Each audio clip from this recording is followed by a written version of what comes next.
Good morning. Please be seated. I am honored to be among the first today to congratulate this outstanding group of graduates, Carleton class of 2019. And a very hearty welcome to all the families and friends who are gathered here today. Writer Ann Patchett wrote these words for a commencement address to her own alma mater. The secret to living a life is finding the balance between going out to get what you want and being open to the thing that actually winds up coming your way. What now is not just a panic-stricken question tossed into the dark unknown. What now can also be our joy. It is a declaration of possibility, of promise, of chance. There is a time in our lives when we all crave the answers. It seems terrifying not to know what's coming next. But there is another time when we see our lives as a series of choices, and what now represents our excitement and our future, the very vitality of life. It's up to you to choose a life that will keep expanding. It takes discipline to remain curious. It takes work to be open to the world. But what noble and glorious work it is. Maybe this is the moment you shift from seeing what now as one more thing to check off the list and start to see it as two words worth living by. This is the day you leave campus, but if you keep your heart and your mind open and are willing to see all the possibilities that are available to you, it will only be the start of your education. Thank you.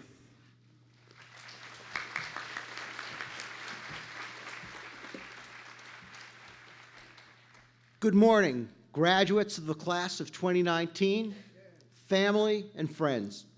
Congratulations on this significant event. As we prepare to send you out into the world beyond Carleton, having earned your degree, I'd like to reflect this morning for a few moments on a critical concept, intellectual humility and its uses. In the intellectual order, the virtue of humility is nothing more than less than the power of attention. So said the French philosopher Simone Weil. Intellectual humility is the power of attention, but attention to what? I think of intellectual humility as a recognition of the limits of one's understanding. It is an acknowledgement of our blind spots in interpreting even what we think we understand. It is above all an openness and willingness to entertain seriously new and conflicting explanations. Intellectual humility therefore welcomes feedback and criticism from others. It gathers a diversity of opinions and perspectives before it draws conclusions or even attempts to formulate them. Importantly, you cannot begin to practice intellectual humility unless, as part of civil and communal discourse, you consciously check your assumptions about your interlocutors and their ideas. Consequently, as Weil contends, when you're exercising intellectual humility, you must pay attention. You must be attentive to the community of which you are a part, and attentive to the ways in which your personal understanding is only one aspect of a much larger and much longer conversation. In brief, you must be attentive to the confines of your own knowledge and even of your capacity for knowing. Some of what I am urging upon you is also captured by the notion of receptivity. Receptivity was the central theme of perhaps the finest commencement speech I have ever heard, and I have heard and suffered through dozens. This notable address was delivered by the distinguished conductor Riccardo Muti at the University of Pennsylvania in 1987. I've never forgotten it. In his remarks, Muti described a then recent concert featuring experimental music that confused and upset many of the attendees. Some of the music was difficult and sounded strange to their ears. How can we listen to this music? They asked Muti. He told them they had to be open and receptive. Quote, the key word is the word receptive, Muti said. In fact, the lack of this quality is very dangerous, and will eventually strangle a society. To be receptive is to be willing to experience something fully and to receive without prejudgments. A willingness to experience something fully and receive without prejudgment is requisite to intellectual humility and to genuine understanding. I would also argue that such receptivity is vital not just in concert halls, classrooms, and scholarly debates, but also in wider political and social arenas, fractious and divisive venues where civil exchange and genuinely productive discourse can be stifled by prejudice, bias, and dogmatism. Indeed, intellectual humility is surely needed more than ever in a fragile world where, and at a delicate moment when, ignorance and fear proliferate, though often masked by hubris. And self-selected and self-circumscribing sources of information breed anger, hatred, and arrogance. Deliberately falsified and seductive narratives abound, can be rapidly disseminated, and are even celebrated. Tools of modern mass media and communication can limit and twist facts. These problems are exacerbated by social media that tends to mere surface impressions. We must remember that social media in particular is first and foremost a marketing tool. It has been purposefully designed to be suggestive and impressionistic rather than reflective. Little wonder, then, that it too often detracts from meaningful exchanges and lasting learning. To avoid such pitfalls and perils, we must resist thinking shallowly or thinking similarly. If we lapse into such sloppy habits, we will think we are right before we thoroughly investigate a matter, and even after such inquiry, precluding any possibility of change or being changed by the process of investigation. If we fall into unrigorous patterns of thought, we will lose the ability to call ourselves out on our errors, illusions, or delusions. We will be satisfied with cursory explanations that look or sound good but have little or no substance to them.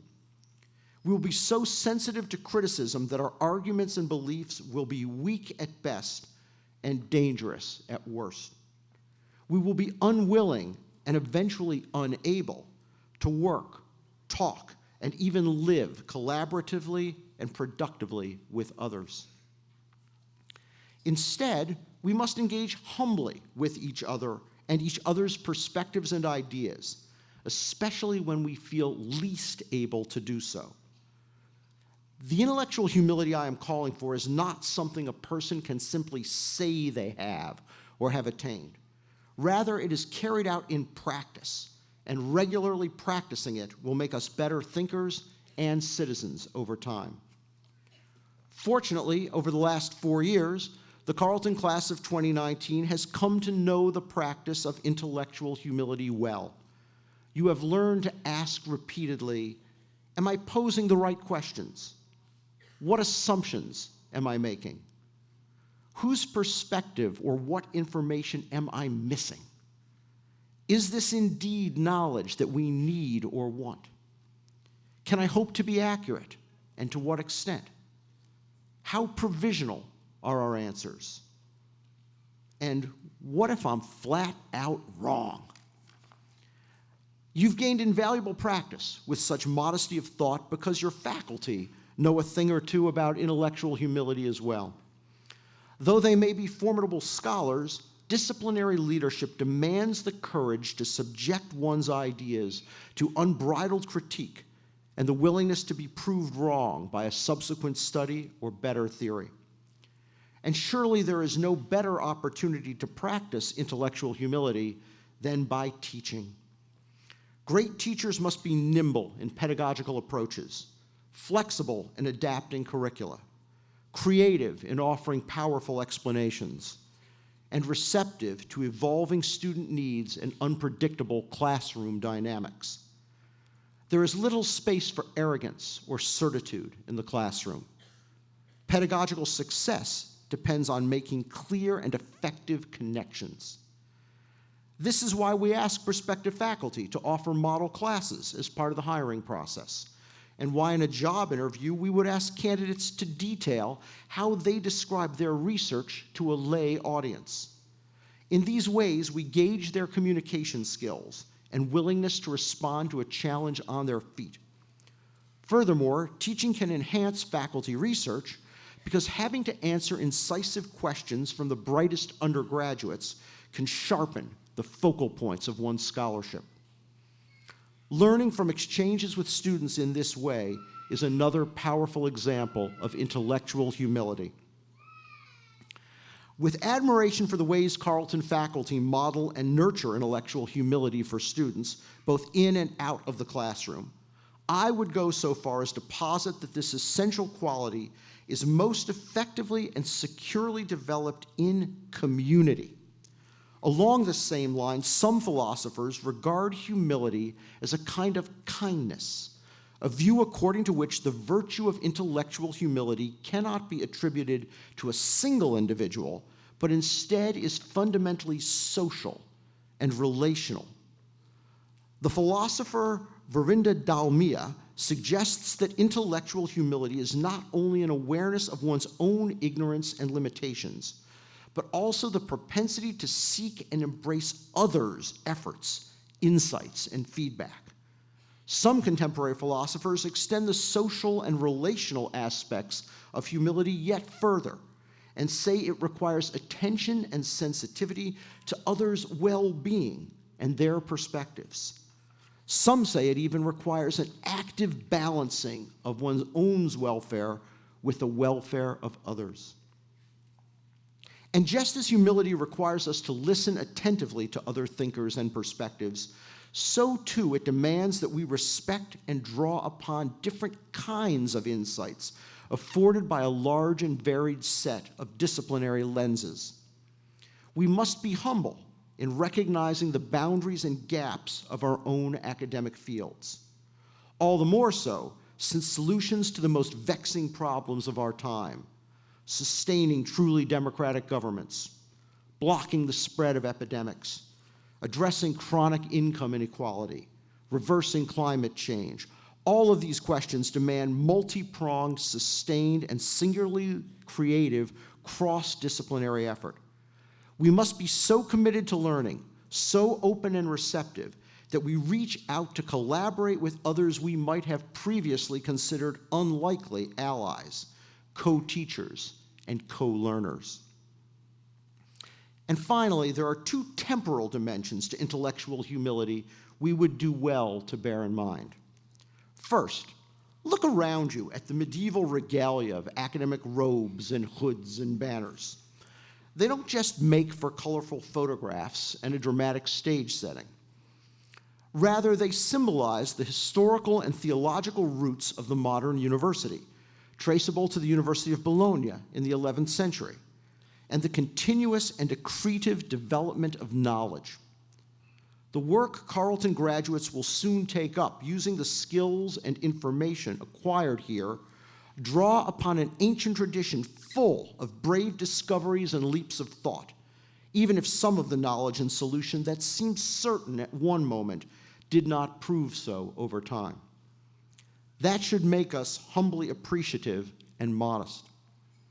Second, we should maintain a future-looking orientation.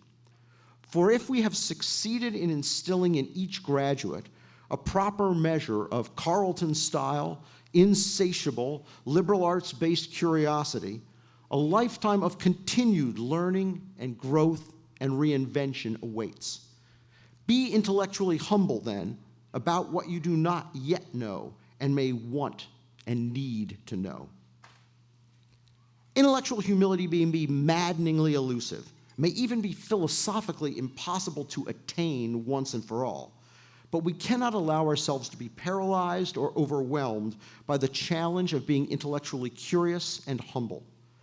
In fact, the recognition that it is painfully hard to be sure when you are right should give us a measure of boldness.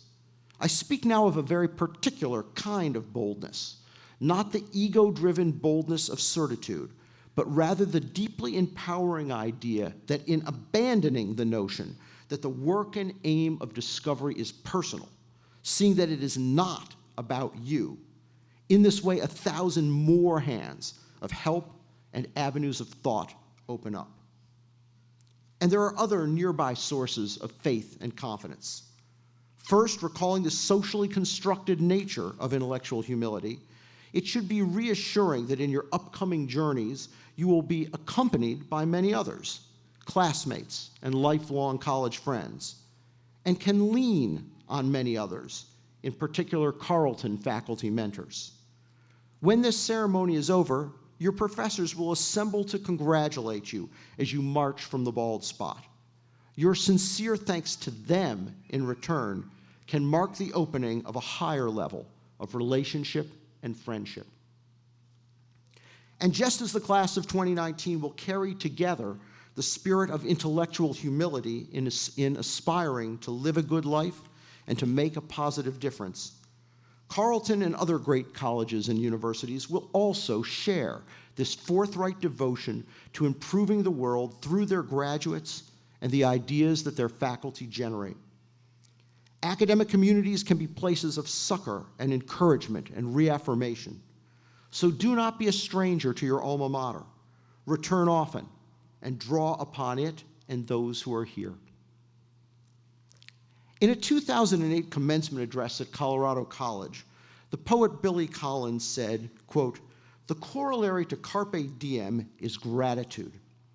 Gratitude for having a day to seize." Collins then told the assembly about a poetry competition in Barcelona. He said, "There are 3 prizes. The 3rd prize is a rose made of silver. The 2nd prize is a golden rose. And the 1st prize, a rose, a real rose, the flower itself." Let's take it from the poets. The flower itself is the real magic.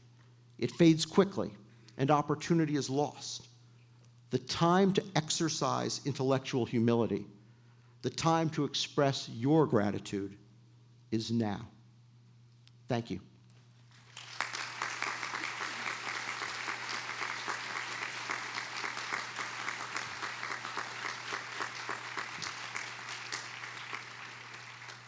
Let me now introduce our first graduating speaker, Gifty Wonkwo.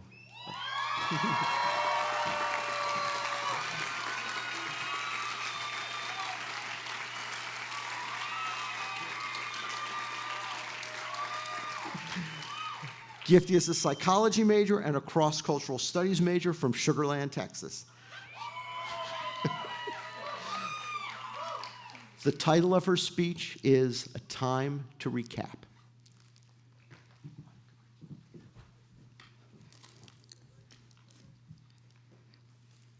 I am a woman worth knowing.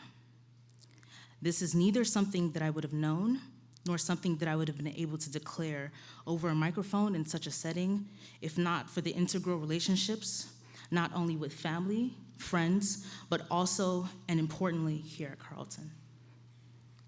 Maybe there have been times that you felt like you weren't enough, be it through microaggressions, glances, stares, or even just being overlooked. Perhaps you have had a continual internal dialogue, pitting your successes against your perceived shortcomings. Yes, I got into the 5th best liberal arts school, but I don't have a 4.0 or anything close. Yes, but there's the inadequacy of your skin color, your accent, your gender, your faith, your socioeconomic class, and the list goes on. Because I am human, I have also, of course, felt some of these things myself. But the incredible people in my life have taught me how to take the howevers of life and turn them into neverthelesses, or even especially because. Yes, even as I was writing this speech, I was sure that I would not, matter of fact, could not be chosen, but here I am.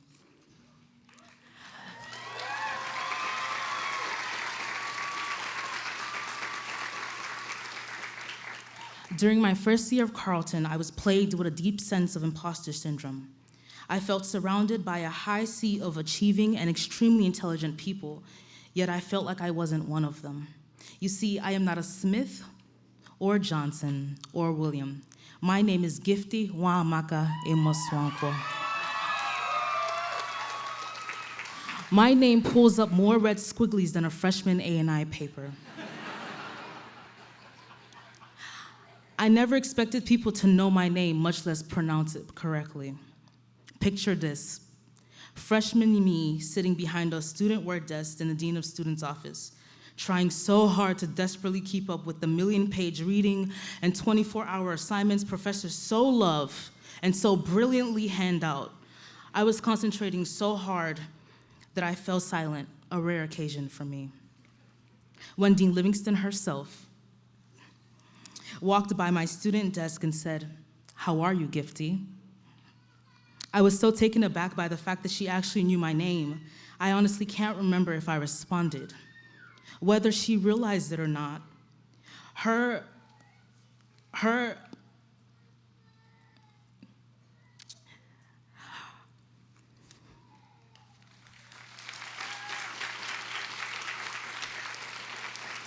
efforts to know my name reassured me that I am indeed a woman worth knowing. Thankfully, that encounter was only the first of many. I feel blessed to be able to stand here today and know that these encounters metamorphosed into one of the most valuable and uplifting relationships I have ever had here at Carleton. For those who don't know Dean Livingston, she is one of the most selfless, intelligent, successful, and all-around badass people I know.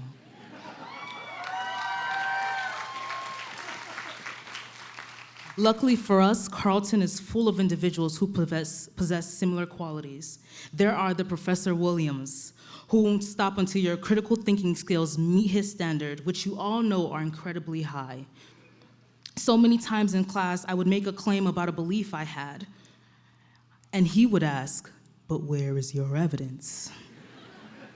And he continued to ask this question at every claim I made, until every claim I made around him was supported with facts, well, at least around him. There are also the Jennifer Wolfs, or as I call her, J. Wolf, who opened the floodgates of research while chipping away at my wall of academic insecurity. I remember meeting with her on several occasions to ask her how I could improve, how I could get better, where I could do better, and she would just continue to telling me that research is all about trial and error, that I would fail and I was doing exactly what I should be doing. And we cannot forget about the Tammy Andersons, who greet you with a smile and a snarky comment as if you were one of her very own. If I were to list all the people on this campus that have made it worthwhile, who have made me feel worthwhile, we'd be here all day. However, I do acknowledge that it takes a village, and very many of you sitting right here are the reasons behind my success. On any given day, we all run into our own Dean Livingstons, Professor Williams, Jay Wolfs, and Tammy Andersons, who makes Carleton Light shine that much brighter. And let's not forget the friends who helped you with the grind, who pulled those many, many, many different types of all-nighters with you, who cried alongside you, who contemplated dropping out with you, all to realize we all just needed Domino's and a nap, who laughed alongside you, who wrote comps with you, who prayed with you, who celebrated you. For those people, those are my girls turned sisters. In addition to my Carleton family, I am indebted to my nuclear family, who laid down the foundation for my success.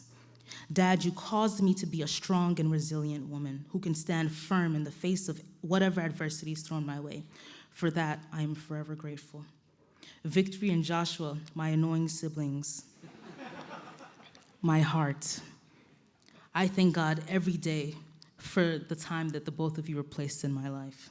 Everything I do for you. Mommy, you sacrificed so much for me so that I could have this opportunity.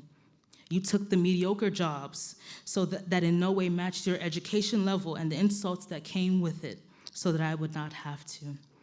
You stayed up late into the night consoling me and wiping away my tears as I lamented about the various financial, emotional, social, racial, and gender tribulations that seem to plague me daily. You gave me your last dollar so that I could feel included while dining with the elite, while reminding me that just because my $1 did not equal to their thousands did not mean I did not belong. You told me that it is not the superficial things that earn you a place at the table, but what is inside. When I felt so inadequate at Carleton and was afraid to walk into any class, you would say, "What? Those people in there, do they have two heads?" You don't have to feel that way, Gifty. Walk into that class with confidence, shoulders back, head up, for you have not been given the spirit of fear. And for all of those who know me, you know that I walk into every single room just like that.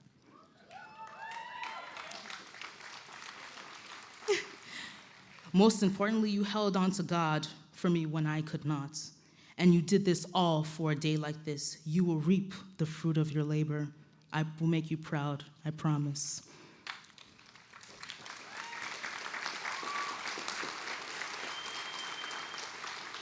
Most importantly, I want to thank God for this incredible opportunity to stand before you all today and for all the people He placed in my life to help me alongside the way.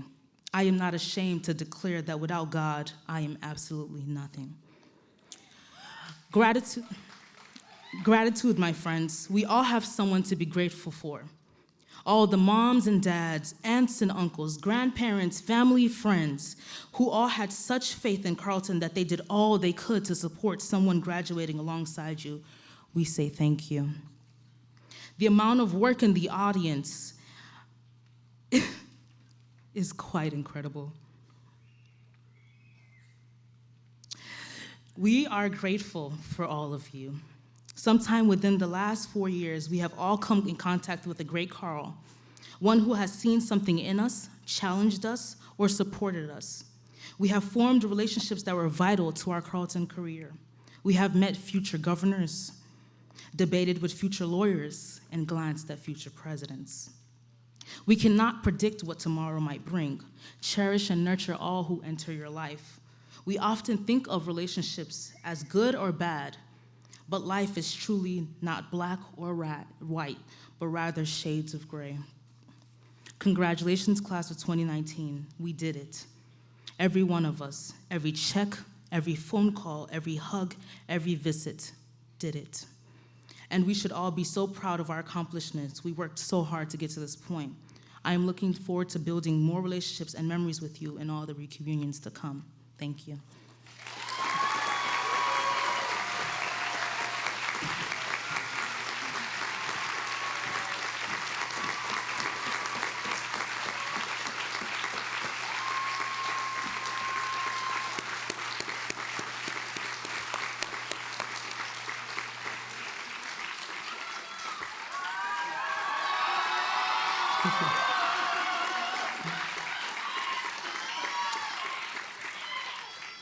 Thank you, Gifty. That was great. You are indeed a woman and now a Carleton graduate worth knowing.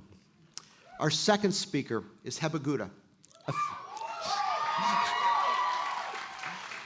a physics major and English creative writing major from Carmel, New York. The title of her speech this morning is Laugh With Me.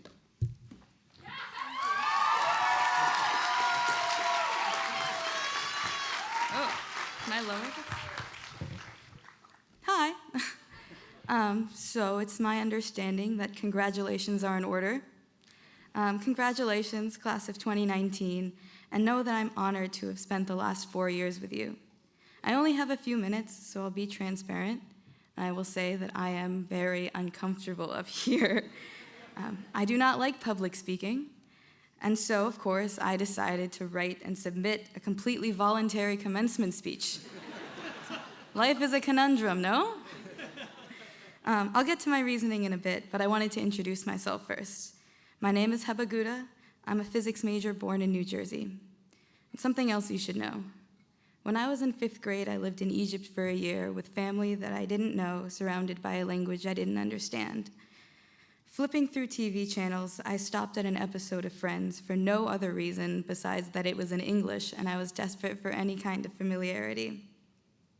That year, I watched every season so many times that I probably should be embarrassed. When I was in 5th grade, I was kept company by laugh tracks and smash cuts. It was then that I fell in love with comedy, and I haven't fallen out since. I'm of the belief that while it's not inherently wrong to write off silly things, it's criminal to do so because they're silly. But like all relationships, the one I feel I have with comedy is far from one-dimensional. I've cried for comedy. I've cried despite comedy. I've cried because of comedy, and I wouldn't have it any other way. When I got my middle school yearbook signed, I would see amidst all of the hags entries that I was so funny, XD, or totally hilarious. And it's a shame that I can't verbally encapsulate the middle school vibe quite as well as the visual of 2 exclamation points made into a smiley face, written, of course, in glitter pen. And so given the medium, it's ironic to consider how much gravity those comments came to have when I clung to them, desperately so, because the nasty and malicious part inside all of us bullied its way to the front of my brain, and it convinced me that of course they said that, because they can't tell you that you're so smart, or so nice, or so pretty. And so I thought, funny, okay, I can do that. Funny is what and who I'll be. And so I ended up letting something that comforted me through tough times take control.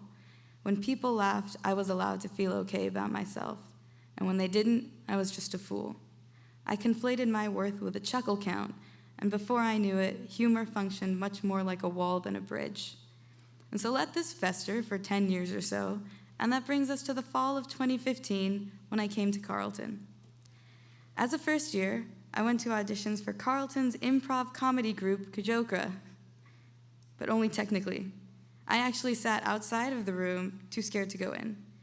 This would, after all, determine if I was funny, and by extension, if I was worthwhile. And so I stared at the closed doors of the main North Lounge, listening to my peers shout and laugh and come out of their shells while I receded further into mine. Every time I heard laughter erupt from that room, that voice inside me got louder. You'll never be that funny. When I was a sophomore, I actually auditioned. I went into the room and everything. And I didn't make it. So, surprise, I was sad. I think I would have benefited from a cathartic cry on a friend's shoulder, but I didn't think that I could stand to hear myself admit to anyone that I had tried and failed. It was a rocky year, but I guess all the times I got goosebumps imagining what it might be like to be a part of Kujokra stuck ever so slightly more than the pain and fear surrounding the alternative. So, when I was a junior, I mustered the courage to audition again. 3rd time is the charm. As heartbreaking as the rejection was, I'm lucky to have felt it so totally.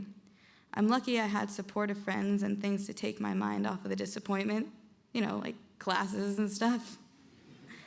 I'm lucky that on the day of auditions, I happened to figure the potential damage of not making it to be less than the potential joy of getting in, because God, did I change my mind every minute leading up to the audition.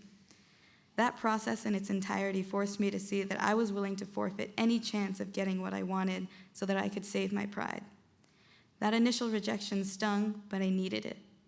I needed to learn that I could survive failure. Probably. In my case, definitely, because I was trying to break into the low-stakes world of improv comedy. Had I been performing open heart surgery, that would be a different story. I also learned that the only way to live even somewhat happily was through confidence in myself and from myself. And external validation is nice, don't get me wrong, but it's not everything. It can't be everything. In judging auditions my senior year, I saw the other side of trying out, and that, unlike how I had been thinking my whole life, there wasn't one right opinion. There was no funny or unfunny or good or bad. It wasn't that in my previous attempts I was missing the marks, it's that there was no single mark to miss. I've never been so happy to be so wrong, and as a physics major, I am wrong an awful lot. Through the seemingly lighthearted world of comedy, I came to see that attempting to hold myself to a standard of being objectively deserving is pointless and exhausting. And I think I'm in a pretty good spot now, where I can figure that if there are people that vehemently hate warm chocolate chip cookies, then there must not be anything that's universally well-liked. And I know this rationally, but acting accordingly is sometimes a different matter. You see, I also discovered that finally getting the acceptance that you seek isn't a magic fix for self-esteem. I was still nervous to go to practice, and shows were a nightmare. And I admit this not with the intention of invalidating what I'm trying to communicate, but in the hopes of showing that my attempted embrace, I should say, of failure is authentic, imperfect, and attainable. Yes, I came away from this experience aware of the richness and the benefit of taking risks, but I would be lying if I said I had faced my fears and everything simply fell into place. I'm still very much working to live by what I've learned, and that's okay. If confidence were that easy, teen magazines would be broke. But slowly, very slowly, with the help of Carleton and Kujokra and myself, because I deserve to pat myself on the back, thank you, I'm getting better at taking chances for the right reasons. Which brings me to why I'm here, doing that public speaking thing for which I have such a profound fundamental discomfort, Exhibit A. Why I, with stage fright, willingly do improv comedy and go up in front of an audience with nothing prepared. I decided that some things are worth the risks. Comedy was worth it, and you, friends and family, and class of 2019, are worth it if you can get even a little bit out of what I have to say today, which is that I hope that in the days ahead, we catch ourselves when we're tempted to conflate failure with a difference between outcomes and expectations. I hope we redefine shortcomings and we keep the idea separate from simply whether or not we can adhere to a predetermined list of goals and check off boxes. I hope we let ourselves be proud of how hard we worked and what we've gained, regardless of the outcome. Me too, kid. I hope we accept that sometimes we might look silly. Oh, I misspoke. We will look silly, but silly is underrated. I hope we can take life at our own pace, not that of whatever voice lives inside of our heads that says we can't do it. And maybe that's cheesy, but hey, my last name is literally Gouda.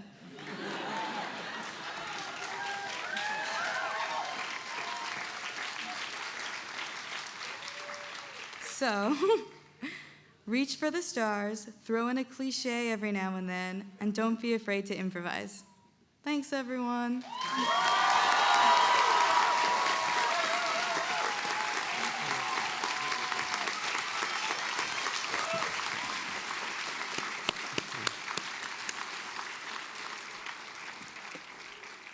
Thanks, Heba. I'm not going to be able to match your cheese joke, but that was anything but silly and really important and inspirational to us all.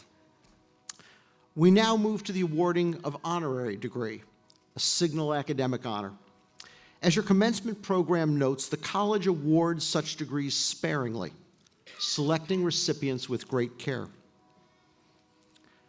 Jimmy Colker, distinguished global health diplomat and member of the great Carleton class of 1970, embodies much of what we aspire to and value at our college. We're honored by his presence here this morning. In a few moments, I shall recount many of Jimmy's sterling accomplishments that explain why he has been asked to address the graduating class. But in the interest of full disclosure, I have to note that this is not Jimmy's first shot at a Carleton commencement address. In the spring of 1970, nearly 50 years ago, he was chosen to be the first student speaker in decades to be given the podium at graduation. I've read his thoughtful remarks from that day, which I would characterize as the observations of an intelligent young adult concerned with what he saw happening in the world.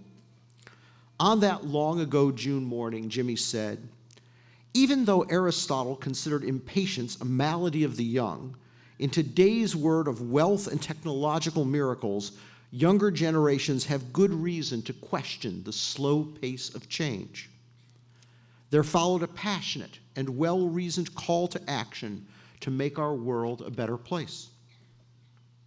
One might ask, how did Jimmy himself respond to that call? The answer is with honor, integrity, care for humankind, and lasting importance. Indeed, it would not be an exaggeration to say that I hope many members of the class of 2019 might achieve the same kind of impact that Jimmy has had. Almost immediately after that 1970 commencement, Jimmy headed to Africa on a Watson Fellowship that took him to Uganda, Chad, and Ghana. He joined the U.S. Foreign Service in 1977 and held diplomatic posts in Mozambique, Zimbabwe, Sweden, and the United Kingdom. During the 1990s, he was Deputy Chief of Mission at the American embassies in Botswana and Denmark. He was United States Ambassador to Burkina Faso from 1999 to 2002 and Uganda from 2002 to 2005. From 2005 to 2007, he was Deputy U.S. Global AIDS Coordinator, leading implementation of the President's Emergency Plan for AIDS relief. He then moved to the United Nations, serving as chief of the HIV/AIDS section at UNICEF from 2007 to 2011. During this time, he focused on mother-to-child transmission of HIV, pediatric treatment, prevention among adolescents and young people, and protection for children and families affected by AIDS. Kolker returned to the federal government in 2011 as Deputy Assistant Secretary and then Assistant Secretary for Global Affairs in the U.S. Department of Health and Human Services. He was the department's chief health diplomat, representing HHS at interagency and World Health Organization meetings. In this position, he helped lead our response to the Ebola and Zika outbreaks and in promoting global health security. Since his official retirement from government service in 2017, Jimmy has remained active in promoting the issues on which he's worked throughout his career: global health and science, diplomacy, and Africa. This year, he co-taught a course on global health security at Georgetown's Walsh School of Foreign Service. Is there any one job description that encapsulates so much extraordinary dedication? There is. American Global Health Diplomat. A diplomat he is indeed. Jimmy Kolker is a professional of remarkable effectiveness, sensitivity, discernment, and intelligence. He is also a person of integrity, decency, and honor. We are grateful both for his many contributions to our world and that he is such a friend of this institution. His remarkable skills and life's work are grounded in the liberal arts education that Carleton provides, and we are all proud to have him as such an exemplar, and I am proud to have him as a friend. Please join me in welcoming Ambassador Jimmy Kolker back home. And Jimmy, would you join me here at the podium?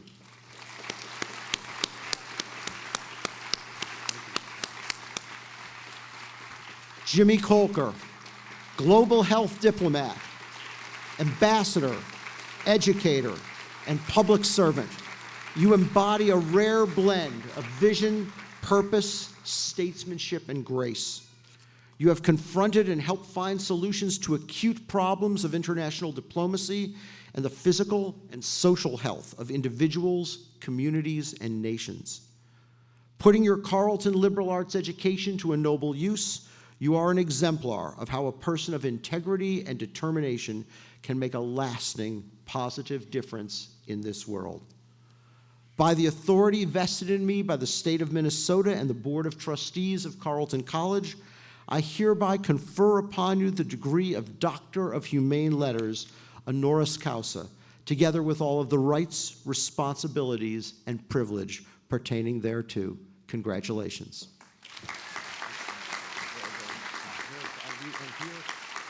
It's an official. All right. Diploma that you also get. Okay. Thank you.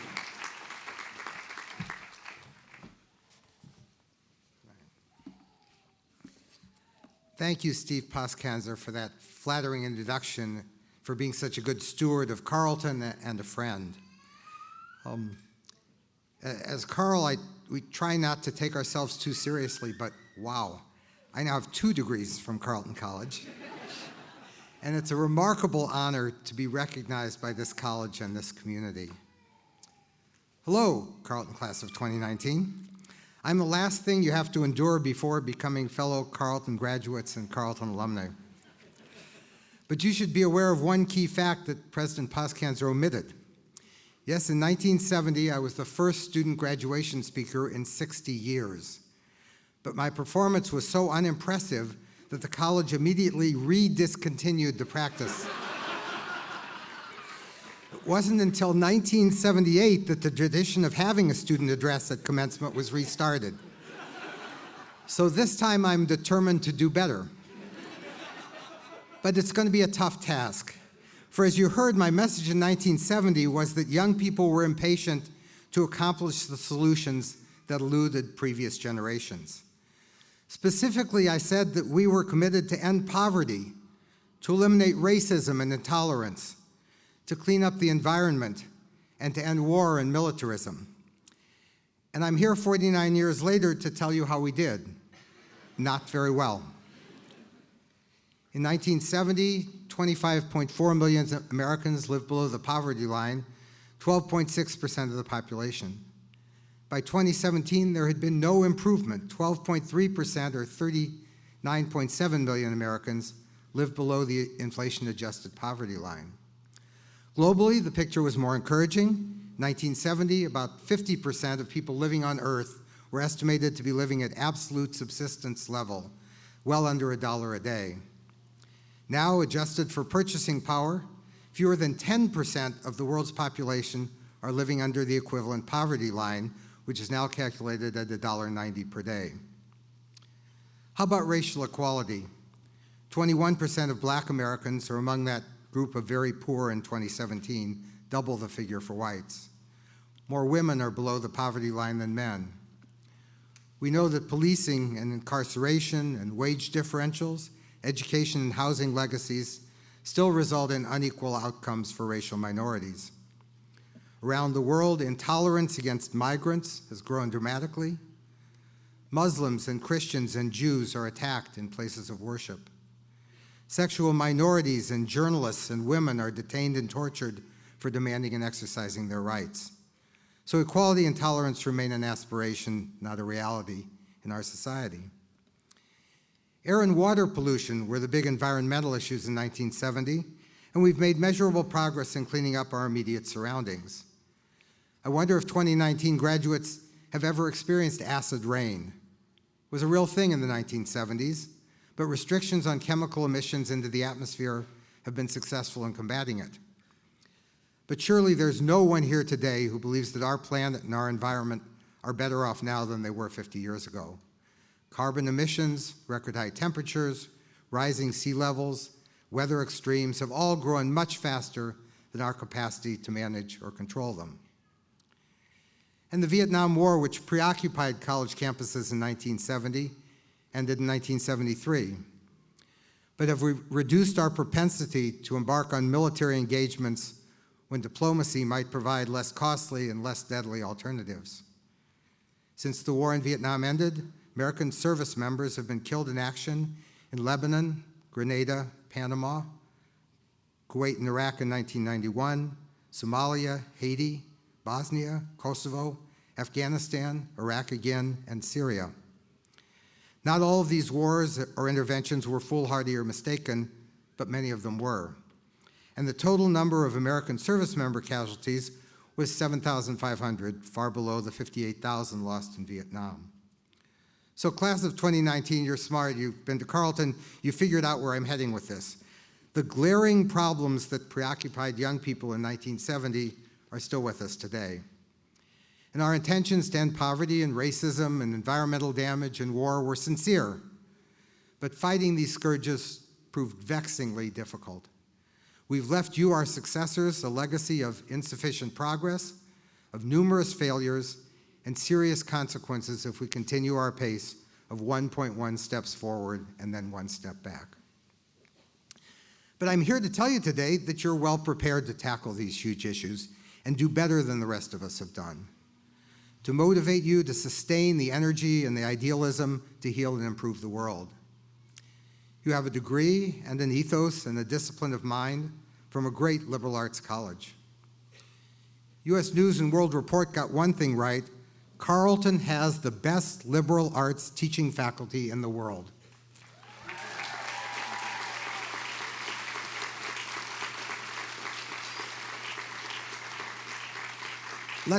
Let's think about that. You've been taught and nurtured, and as you would say in French and many other languages, formed by the best teachers of undergraduates anywhere. With that advantage you've had learning from the best on the planet, making the friendships and appreciating the diversity, there is truly no one better prepared than you to advance intellectual rigor and knowledge, to address long-standing challenges, and to succeed in your career. In particular, you're well-positioned to create and fill those jobs that don't yet exist, jobs that haven't been imagined. When I was in college, we had no idea that AIDS, acquired immune deficiency syndrome, even existed. As you heard, for 6 years I worked full-time on AIDS. It started in 2003 when I was ambassador to Uganda.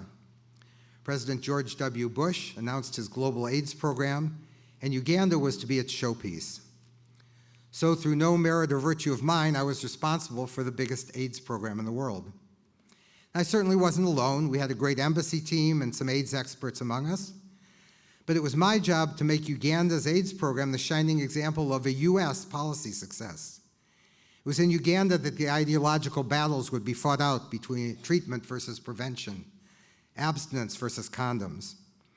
We needed to invest in programs that would work and partners who could produce results. Now, when I joined the Foreign Service 25 years earlier, Henry Kissinger was Secretary of State. Success in diplomatic work centered on discovering secrets other governments didn't want us to know and reporting and analyzing political developments. The fight against AIDS was completely different. There's nothing secret about the science or the economics. We're working from open source data. But no one knew then what combination of prevention, treatment, care, and support would save the most lives. And as a diplomat, I didn't know very much about AIDS. But neither did those who were already heroically fighting the epidemic realize that diplomatic tools could help put their scientific advances onto other people's agendas. Many governments were in denial about the disease that was widespread in their countries, but for which there were few institutions or domestic champions or policy precedents. Supporting national scale-up of a multi-sectoral program required an integrated vision, required innovation, required nonstop thinking about how each priority related to every other one. In other words, taking on something new but unimaginably important demanded the kinds of knowledge and analysis far beyond any one discipline, and for that, I was grateful for liberal arts education. AIDS is representative of the kind of challenge today's diplomats and professionals in almost every field are facing all the time. Learning the facts is only the beginning of the beginning. Information's everywhere. Solutions demand figuring out what facts are important. How do they relate to the politics, to the economics, the ethics, the science, the sociology of where we live? Whose views and capacities do we need to understand in order to gain their cooperation by aligning our goals to theirs? Working on AIDS changed my life. Integrating sectors and disciplines in new ways resulted in keeping tens of thousands, now millions of people alive. But now, class of 2019, now if you're like my daughters, you're at an age when you'd like to deny the biological fact that you actually have parents. My daughters sometimes admitted that when they told their friends that their father was the head of AIDS at UNICEF or leading the Ebola and Zika response at the Department of Health and Human Services, the reaction was, oh, that's my dream job. So here I am talking to a generation, at least some of whom think I had jobs they dream of doing, and they were jobs that had not been invented yet when I went to college. So what can you do to be the perfect candidate for that job that will only exist in 2039? First step, know who you are and where you come from. The best way, as you've discovered at Carleton, is to interact with people different from yourself. Nearly all of you have spent time off campus and lived internationally. You undoubtedly had this moment of self-awareness when what you took for granted about human nature, about the way society is organized, just didn't apply to what was happening around you. And suddenly you realized how limited your own experience has been. This isn't a matter of being right or being wrong or intelligence or stupidity. I like to think that the more intelligent you are, the more of these epiphanies you have every week. And that's why I say you're better prepared than most anyone else for the next job, the next degree, or the next adventure. On campus and off, you've had the opportunity to look at yourself and the situation in which you find yourself and draw from a toolkit of academic disciplines, of substantive knowledge, and most important, of appreciating differences. And that toolkit will be your best asset as you take the next steps. And now you and your parents are maybe saying, I don't need a job in 2039, I need a job now. Today you may be writing only the second line of your resume, born wherever, 1997, BA Carleton College 2019, that's it. And there are still a lot of lines to be written. But as you take that next step, don't choose only what might look good on a resume. Think about what you enjoy doing. Yes, the world of work can be tough, and not every day will be a picnic in the Arb. But if you're miserable in your job, have the confidence to do something else. The road not taken may just be the road not taken yet. During my time at Carleton, I did no off-campus study. I liked the place because it seemed so predictable and Midwestern. But since then, I've crossed the Atlantic 330 times. I've been to 97 countries, lived 14 years in Africa and 10 in Europe, and learned to greet people in 10 or 12 languages. And that's why I'm confident that a Carleton education has given you the tools your generation will need to deal with the ongoing challenges, including poverty, intolerance, the environment, and military conflicts. Because even more than the personal achievements, the high academic standards, and the diversity of experience that Carleton offered, Carleton is an institution where integrity and empathy are valued and instilled. Integrity, the unquestioned honesty in keeping your commitments, and empathy, the ability to see things from the other person's point of view. These are the two qualities that, in my experience, distinguish the best leaders for whom I've worked and I've admired and tried to emulate. Our leaders and leaders around the world today, too often, in my view, do not model integrity and empathy in their approach to other people and to our national and global responsibilities. But you will. And you will bring those qualities to the world of technology and possibility, jobs that exist and don't exist yet, to harness the potential for a better and more humane society. Sure, machine learning and artificial intelligence are of growing power and importance. But without your guidance and engagement, no bank of parallel processors will bring the ethical integrity and empathy necessary to mobilize new partners, human compassion, and diverse perspectives required to solve, for instance, the public health problem. In my student graduation speech in 1970, I said, it would be a disservice to you who have encouraged and supported us to be content with the world we see around us. That sad reality is equally true today. So honor those who have brought you this far by taking on with renewed commitment and increased energy the hard issues that have bedeviled the past 2 generations. But as you tackle those daunting peaks, as you deal on a daily basis with those you care about and those who can and will benefit from your talents, act with the integrity and the empathy that Carleton has nurtured. Having pursued a career in the public sector, I'm often asked whether one person can make a difference. The answer to that question is resoundingly yes. And you're that person. You'll be the one on this podium in 2068 to report on how you've done. Congratulations to the new Carleton alumni, class of 2019.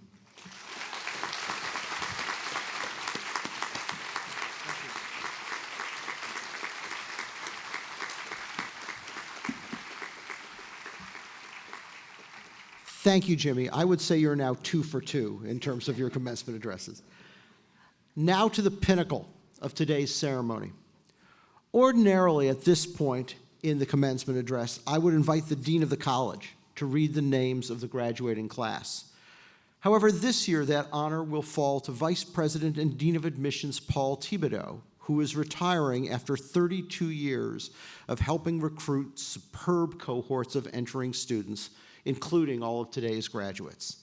It seemed only fitting that Paul close his time at Carleton by presenting the class of 2019 that he admitted. Paul, would you please step forward?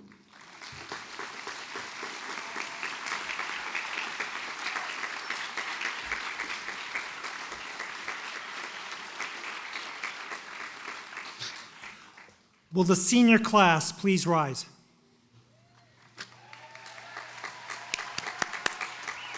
President Poskanzer, I wish to present the graduating class of 2019. These persons have completed the requirements for graduation and have been recommended by the faculty to the Board of Trustees for the degree of Bachelor of Arts. By the authority vested in me by the state of Minnesota and the trustees of Carleton College, I hereby confer upon you the degree of Bachelor of Arts, together with all of the rights, responsibilities, and privileges pertaining thereto. Congratulations.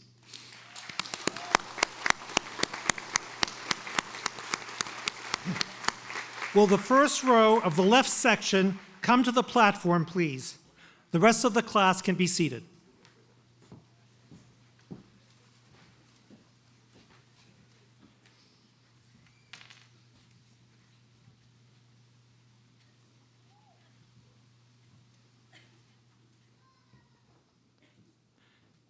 Ahmed M. Abdirahman.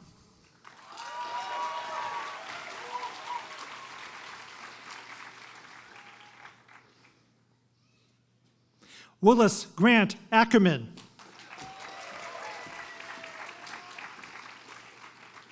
Meta Erika Aldret.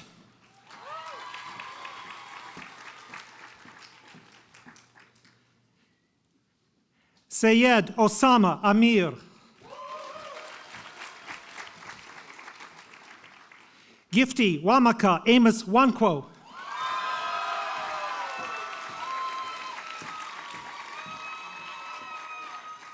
Gregory Pedro Amuso Jr. Nicholas Croy Anaclario. Hannah Marie Anderson.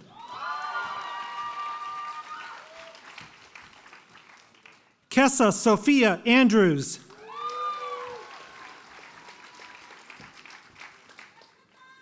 Darren Ardeman.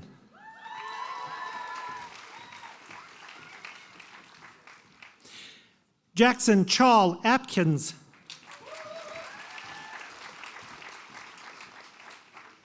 Levy Al Gilbert Atkinson.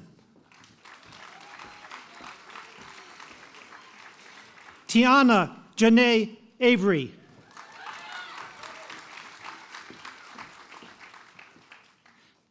Elliot Ayala.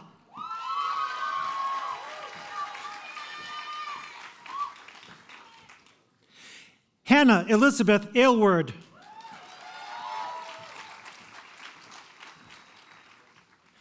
Yuta Baba.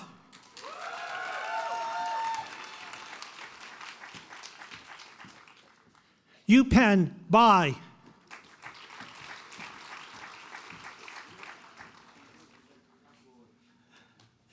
Ryan Gabriel Engelhart Baldwin. Taylor Lynn Barbera.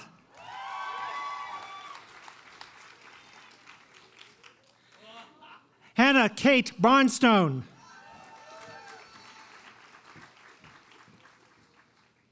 Jesse David Barrera Ledesma.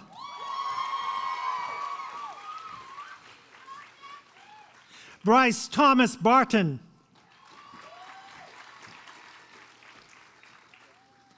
Alexander Jason Batiste.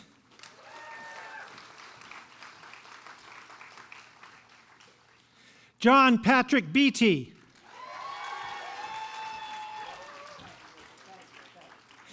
Maya Shelley Ben-Shahar.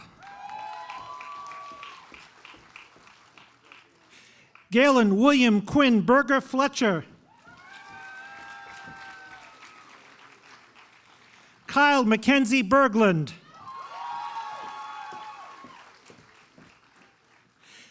Meredith Phillips Bergman.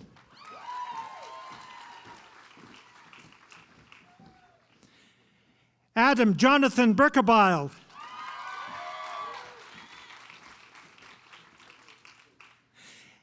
Emma Isabel Bessir.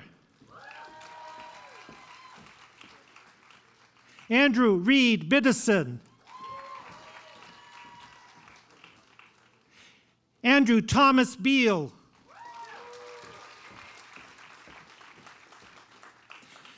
Newport Bindle.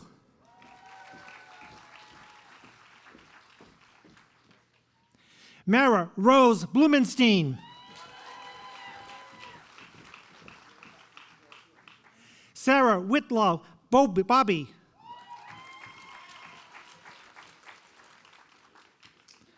Juliet Rose Barbaro.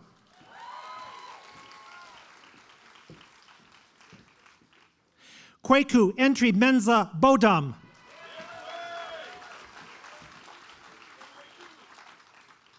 Tate Luther Bosler.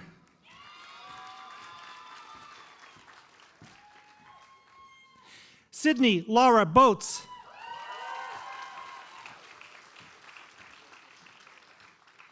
Emily Jane Boxrud.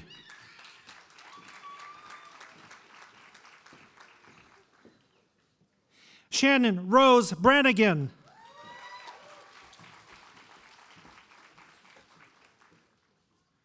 Nora Jillian Brown.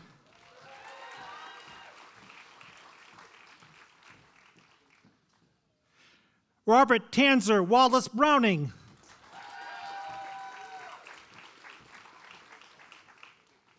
Michael R. Bruno.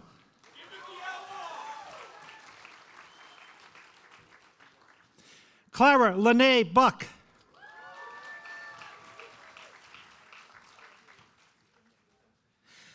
Elizabeth Ann Budd in absentia. Sophia Colette Moore Booyer.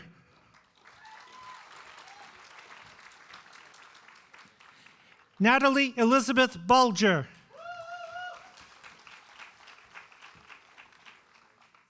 Suzanne Elizabeth Burns. Tanya Ruth Bush.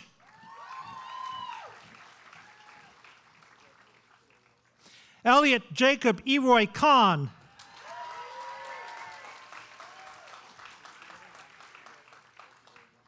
Sarah Elizabeth Conalong.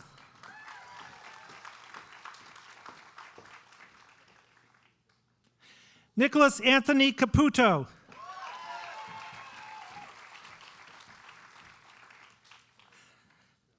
Hans Robert Carlson.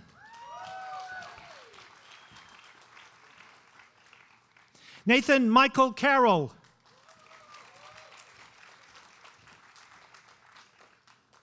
Matthew R. Carter.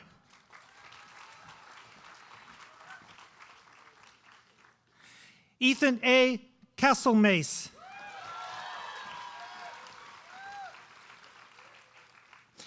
Christian Nicolas Castro Brizendine.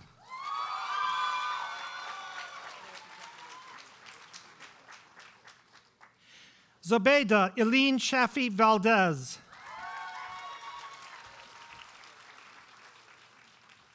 Kalinikos Hal Vajiz.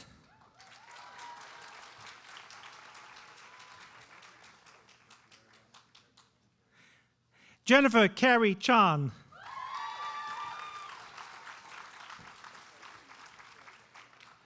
Jennifer Megan Chan.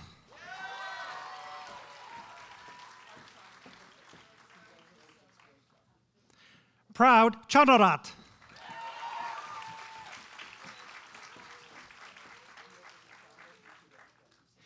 Kevin Foss Christensen.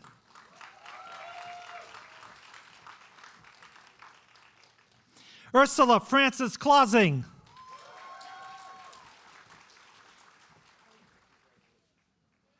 Jacob Turetsky Cohen.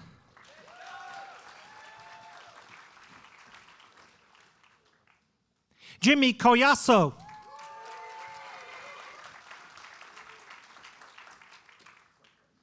Mary Rose Collier.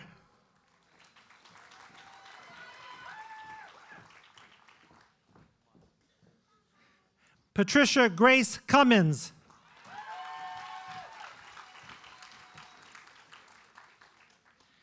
Cecily Newell Canor.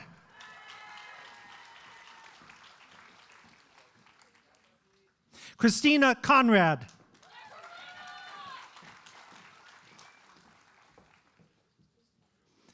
Avery Elizabeth Coombe.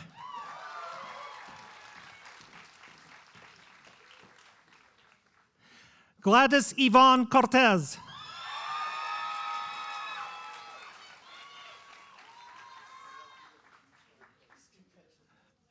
Amanda Elizabeth Crawford.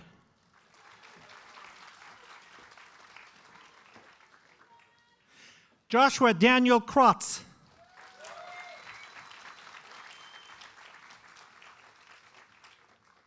Rachel Sierra Cruz.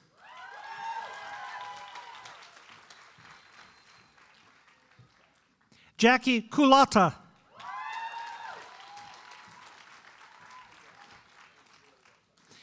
Alice Prashker Curtin.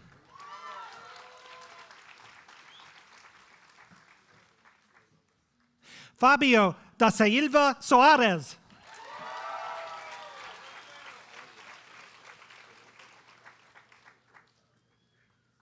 Jonathan William Stendalston.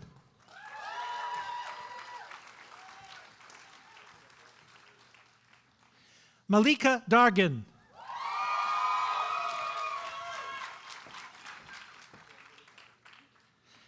Alexander Taylor Davis.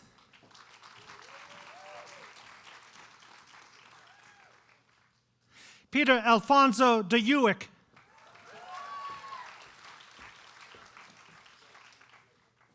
Laura Stewart DeMaine.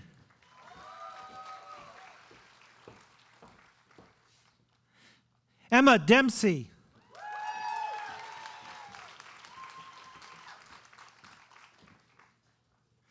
William D. Snow.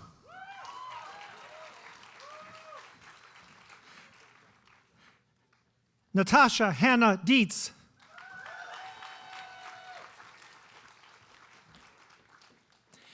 Bryn Cecilia Diggins.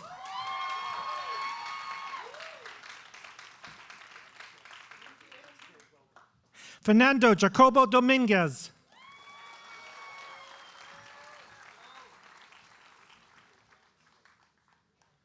Arvin Jane Donovan.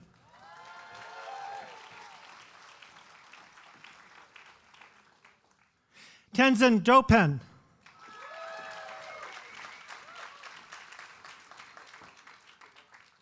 Evelyn Marie Dowling.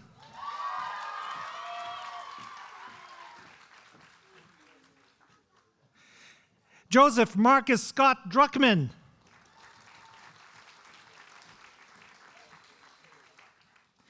Sineva Grace Druskin.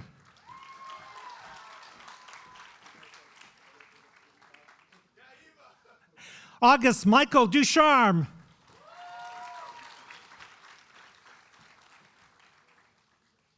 Mandy Loy Duong.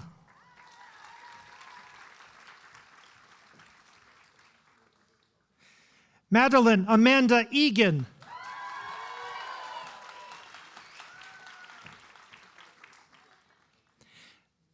Faiza L. Bana.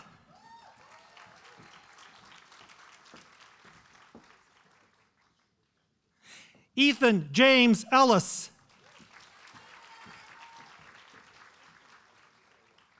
Jonathan Carter Elwell.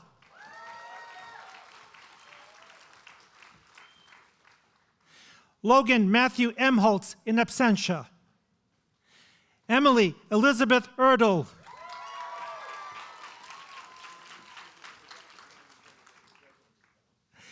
Joe Yoshihara Farmer.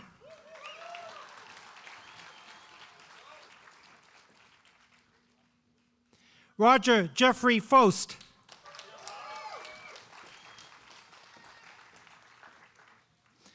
Noah Zev Hinkin Feldman.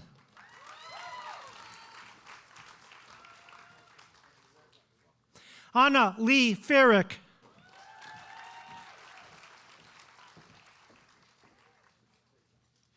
Zine Sprout Finch.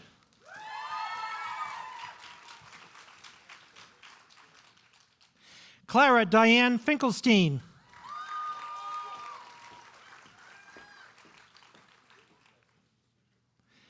Brendan Daniel Fischel.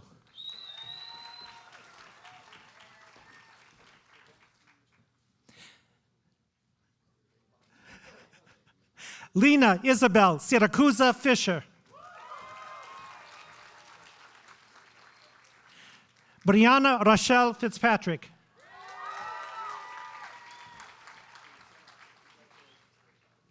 Jacob Simon Foreman.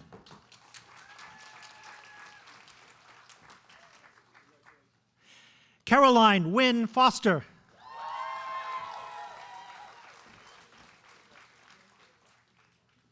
Rachel Alana Foster.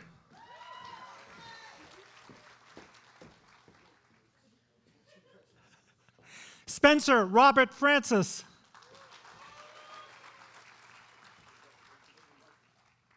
Mabel Frank.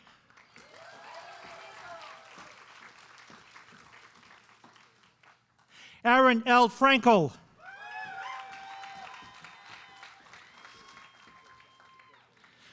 Willis Benton Pipkin Franklin.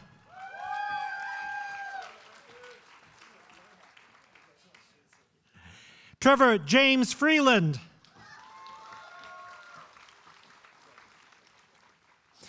Lucy Iriel Friedman Bell.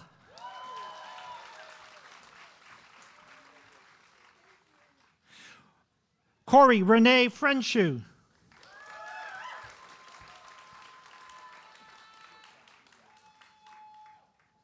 Olwen Laura Fruchart.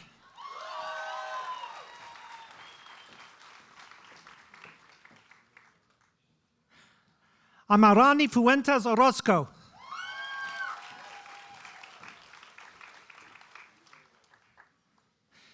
Joseph Allen Johnson Gaze.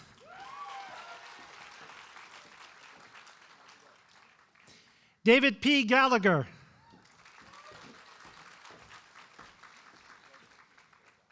Sean Jacob Anderson Gallagher.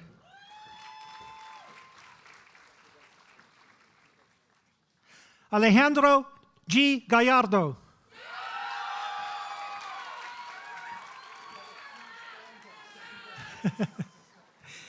Matthew David Ganter.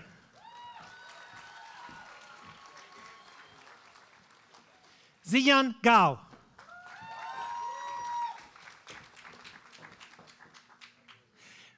Chase Andrew Garcia in absentia.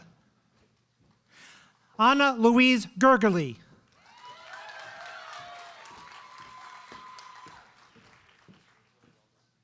Joshua Philip Gerstein.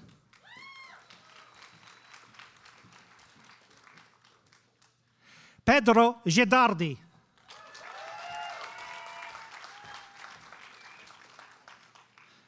Lauren Hope Goboff.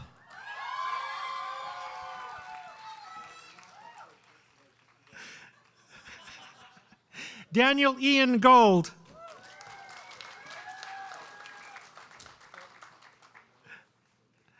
Margaret Rose Goldberger.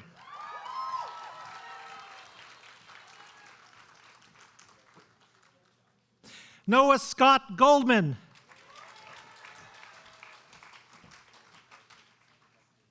Winston T. Goldthwait.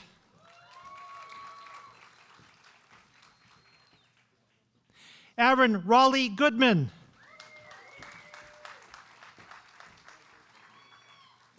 Heba A. Gouda.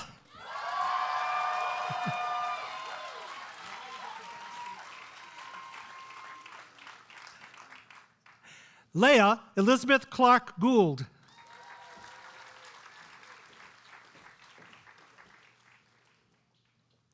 Eleanor Lee Grabowski.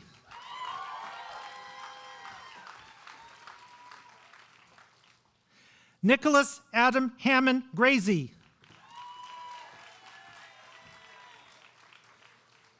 Benjamin Kersher Green.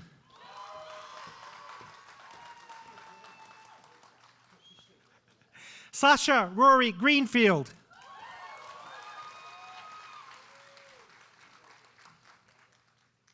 Benjamin Roy Greenval.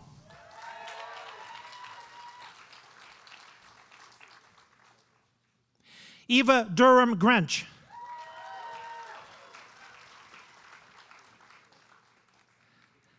Nicholas Gross Almonte.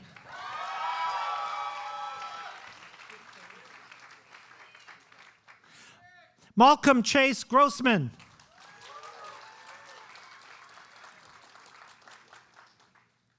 Erin Carol Gustafson.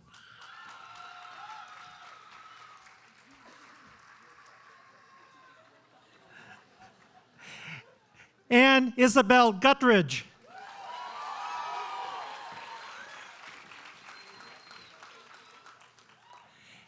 Ann Scott Hackman.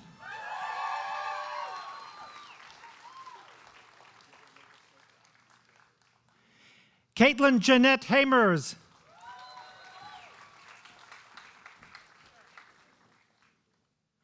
Apurva Ashok Handigol.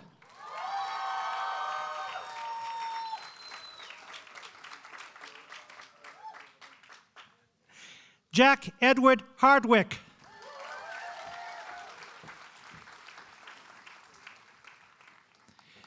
James Stephen Olson Herron.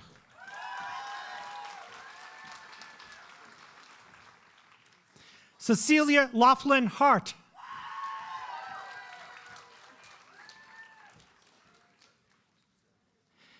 Caroline C. Harvey.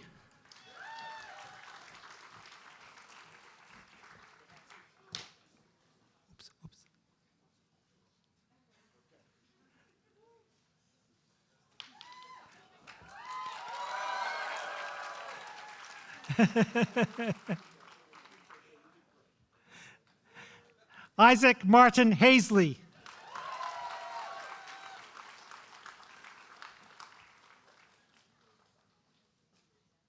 Julian Olson Haste.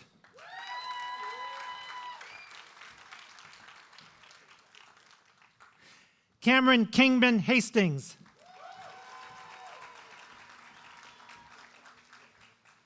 Catherine Lee Hauge.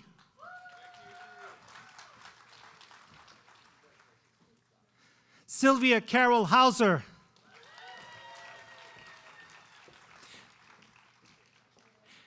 Clara Eleanor Hazlitt Norman in absentia. Alexandra Brooke Healy in absentia. Jacob Richard Heath.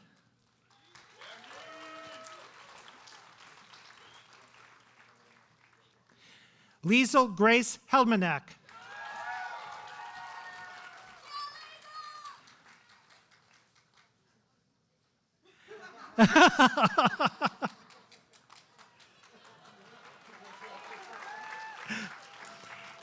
Hannah Rose Hemmerly.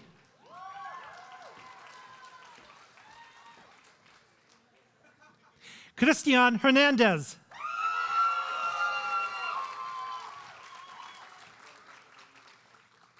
Chelsea Levon Herrera.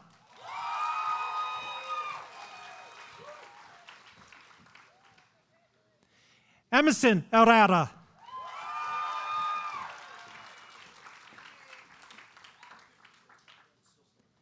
Abigail Eleanor Herskovici.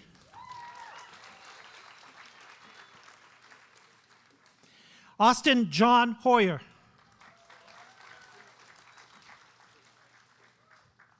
Makala Bay Hiroshima.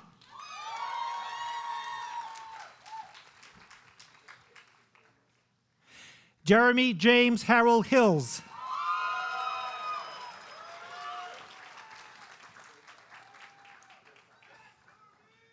Quentin Hirsch.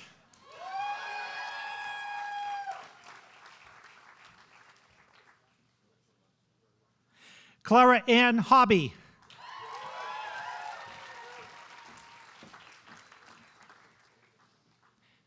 Kate Hoting.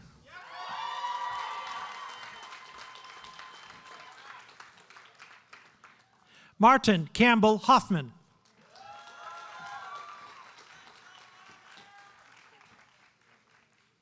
Sophie Elizabeth Homans.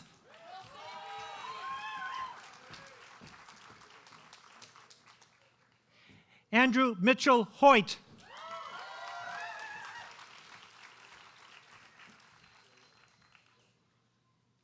Anna Frances Huber.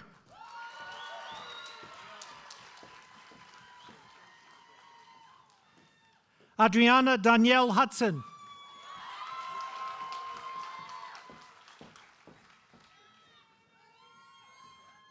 Ariel Lee Ugel.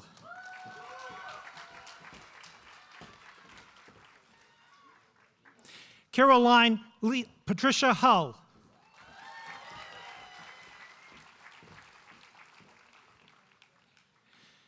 Dakota Ross Hunt.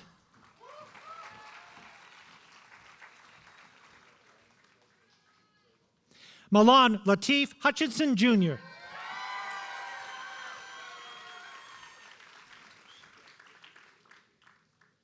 Katu Win.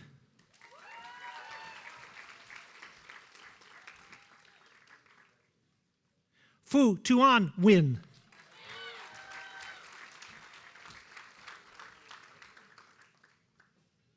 Abby Catherine Ilardi.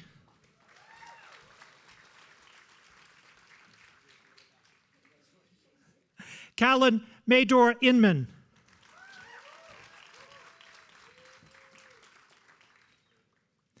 Riley James Irish.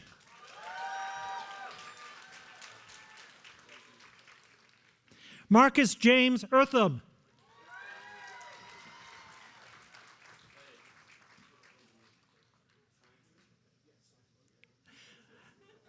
Cullen Thomas Irvine.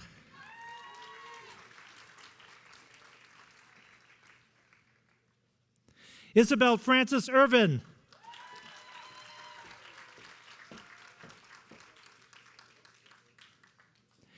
Ali Ann Yaidi.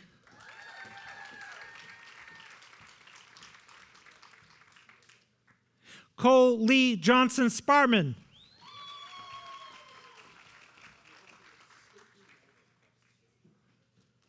Anna Stengel Johnson.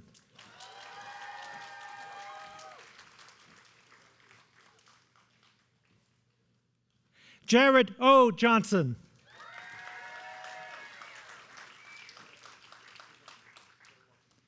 Quinn Jamard Johnson.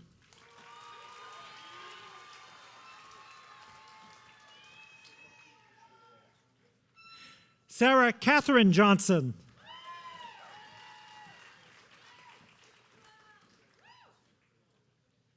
Shelby Renee Jones.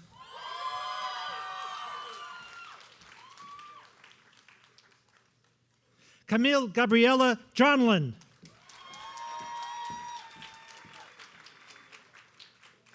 Cheyenne Elizabeth Brian Joshua.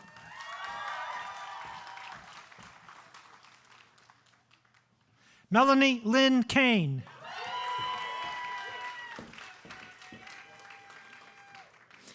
Skylar Jack Kapnick.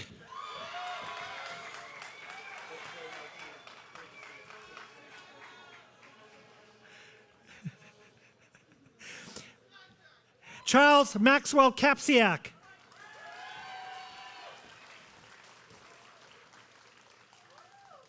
Rithvik Carr.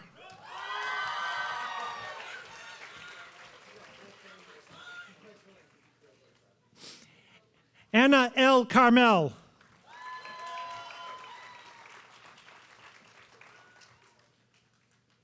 Maya Kazahun.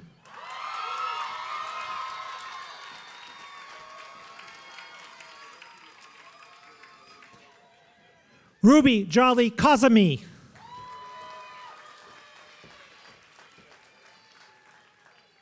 Dallas Michael Keat.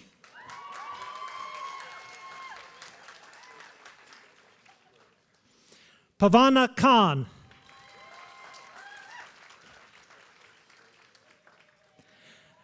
Samantha Michelle Kyle.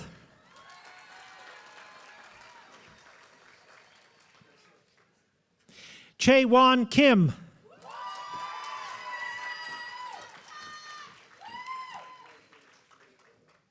Eugene Kim.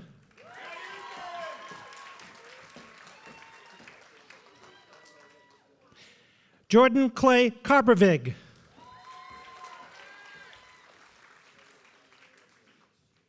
Caroline Mary Kralovic Kircher.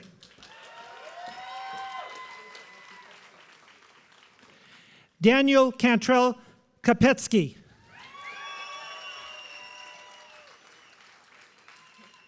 Piper Haven Kurtz.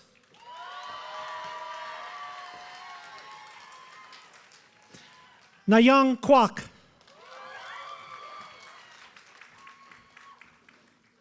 Yi In Christopher Kwan in absentia. Jean-Bernard Lafontaine.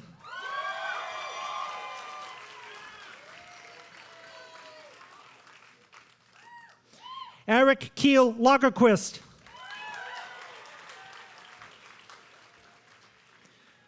Demaritus Lane in absentia. Maxfield Drake Lane.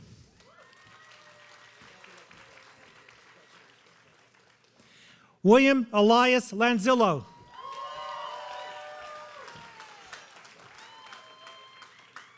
Randa Almeda Larson.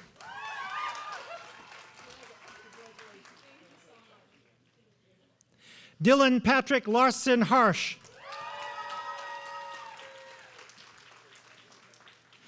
Anna Gabriela Laco.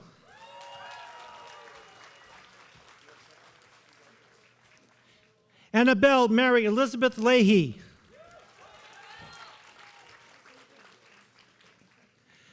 Bonnie Lee.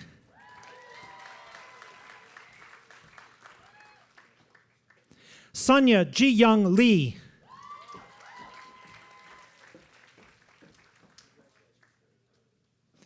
Justin Matthew Lee.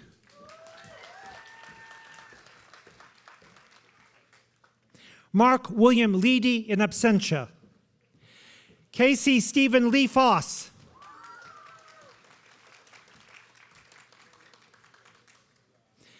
Calypso Rochelle Leonard.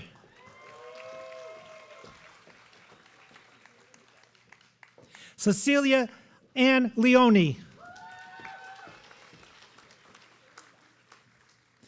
Christopher Halstead LaPink Shands.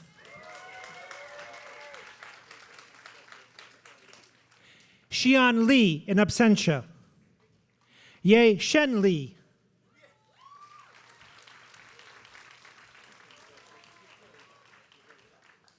Catlin Libby.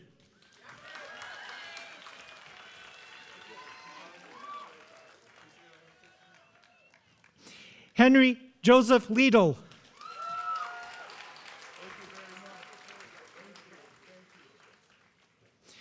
Naiyi Liu.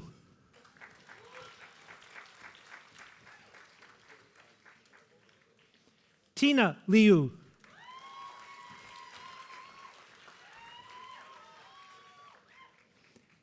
Xin-Yi Liu.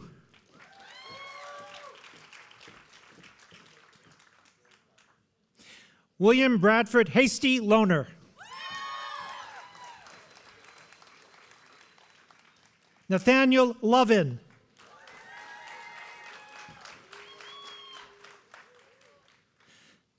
Manuel de Jesus Luga Acosta.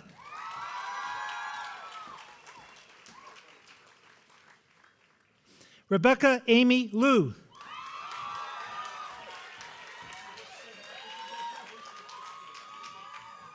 Haley May Lundy in absentia. Calvin Thomas Lundy.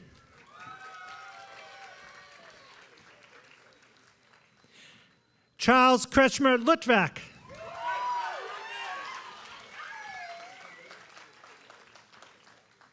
Elizabeth Atley Lynn.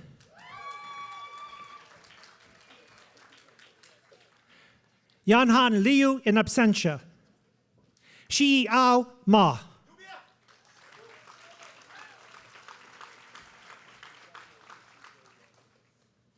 Peter Andrews Rogers McKenzie.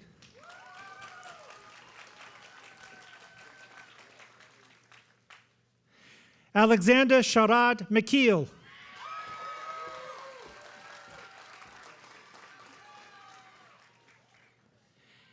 Haley Mayer.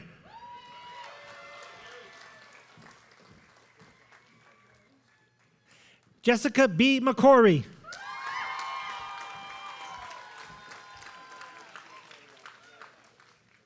Eliza Hartwick Malakoff.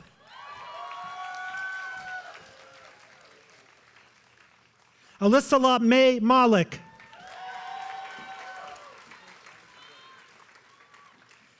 Delroy Sadisai Mangle.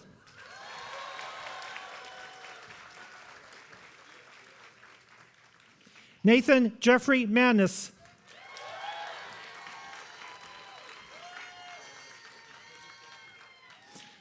Maya Phillips Margolis.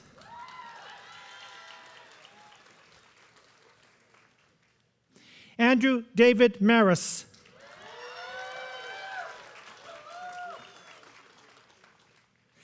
Marianica Birgitta Martinson.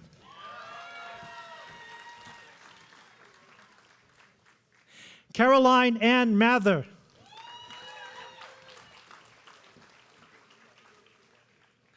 Daniel Takeshi Matsuda.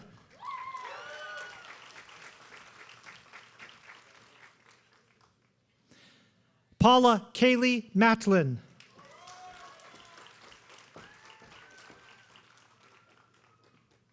Aislinn Nave Mayfield.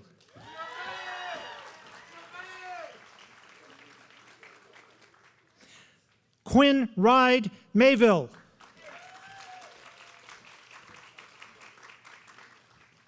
Leon Julia McCarthy.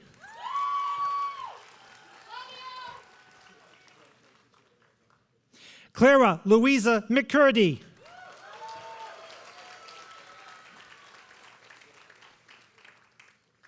Eric R. McGregor.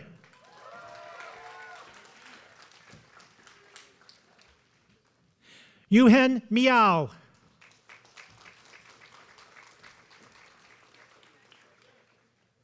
Matthew Noah Mikis. Jeffrey Kwan Lok Mo. Mahdi Hassan Mohammed. Galen Theodora Mahler in absentia. Sonia Moreno.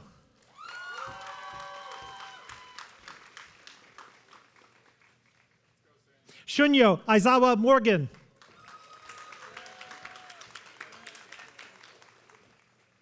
Rohan Mukherjee.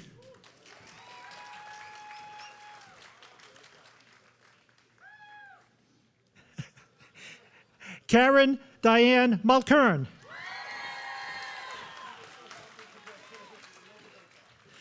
Dylan Patrick Murphy. Kevin Michael Murphy.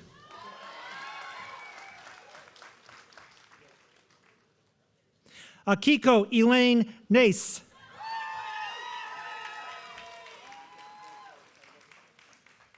Anaruda Nadiga.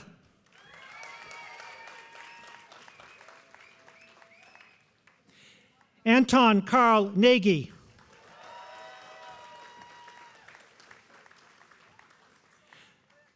Joseph Michael Nardi.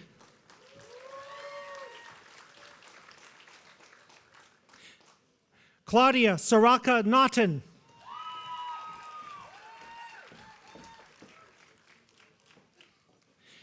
Sarah Nicola Nazarino.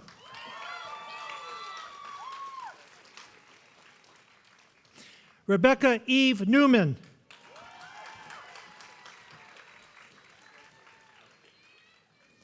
Nam An Kwok Nguyen.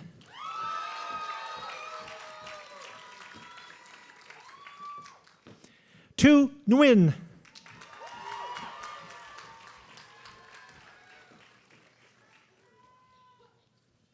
Salam Solomon Nicola.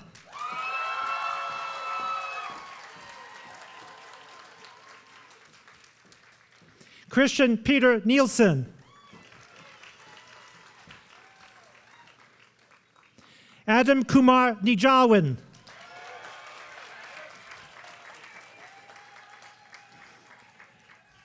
Murphy David Nosenchuk.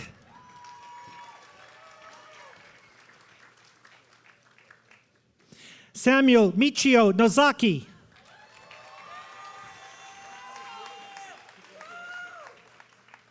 Evie Thompson Odin.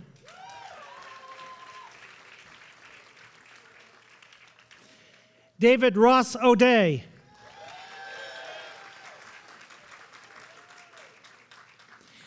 Sarah Elizabeth Ogle.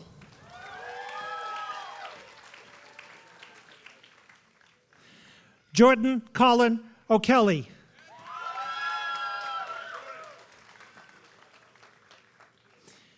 Sophie Elizabeth Palem.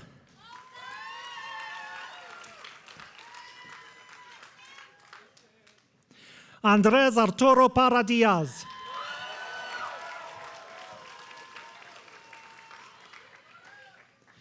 Adam David Pearson.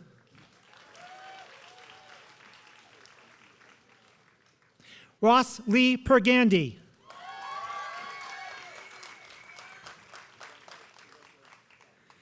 David Samuel Pearl.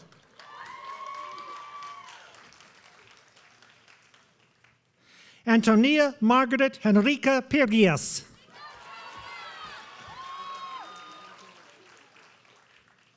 Jordan Janetta Uma Pigot.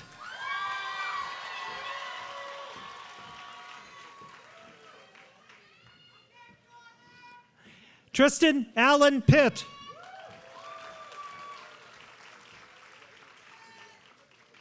Jonah Emily Plevin.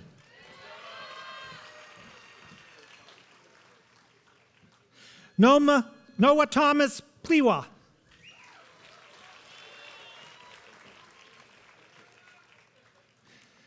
Sylvie Rain Polonsky.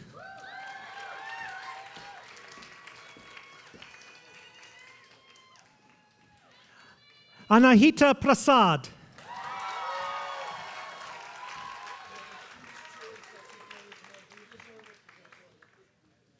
Julia Catherine Preston.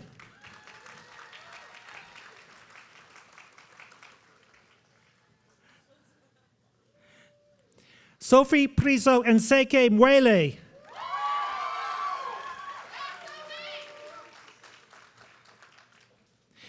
Julianne Nicole Pyron.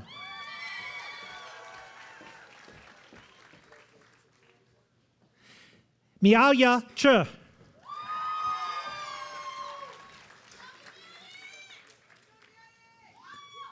Sahiti Sai Rao.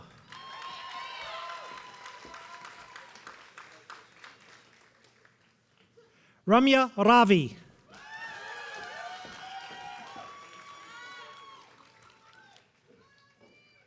Samuel Gonzalo Riatagui.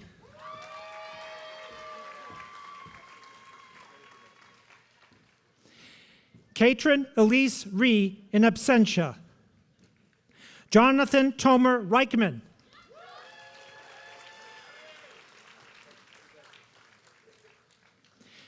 Benja Sorn Riley.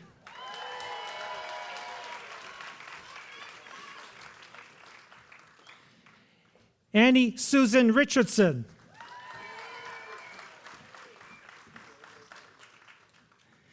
Catherine Rose Richardson.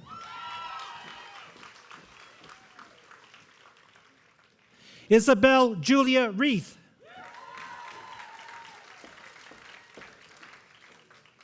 Pratista Rijal.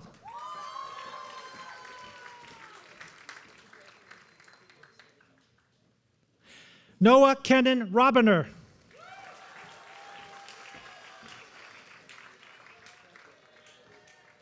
Jacob Walton Rocky.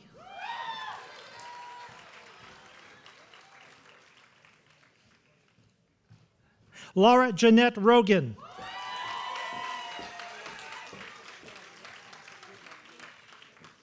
Genesis A. Rojas.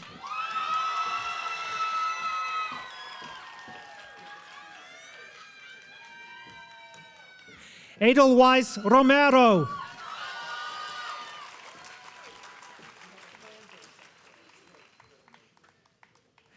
Keenan Dishman Ronayne.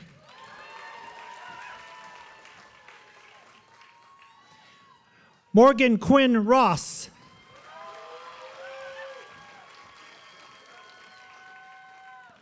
Sarah Elizabeth Zichong Roast.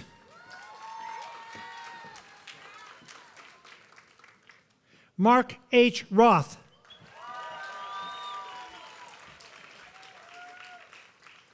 Matthew Rubin.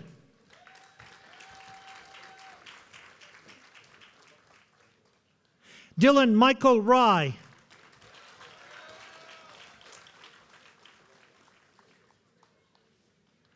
Ayumi Emily Sakamoto.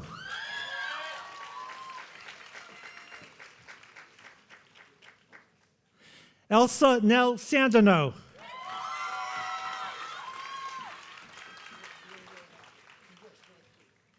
Samuel Joel Sauerhoft.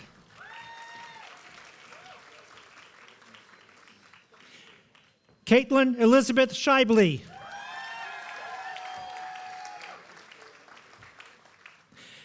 Nicholas Patrick Shawley.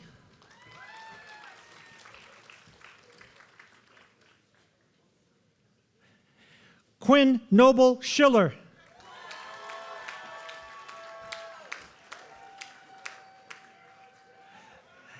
Alexander Joseph Schneider.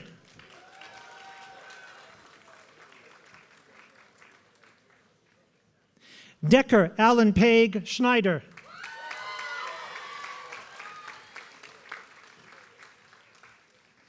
Samantha Lynn Schneering.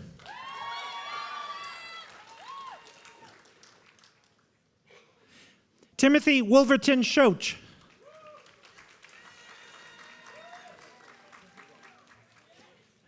Marley Michelle Schramm.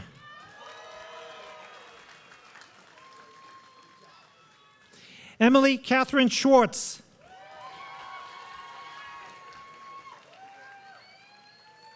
Tamara Deanne Scott.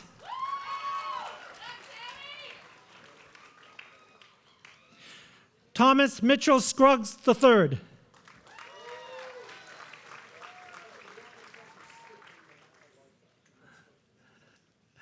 Mary Gavin Sears.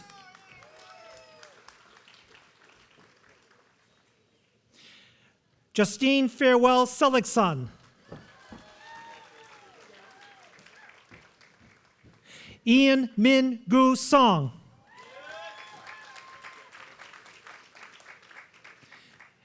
Ezra Dennis Sergeant Leventhal.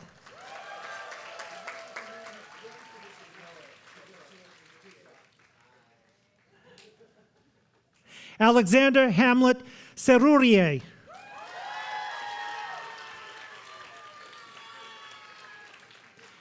Yu Chong Sheng in absentia. Boston McKay James Shaw.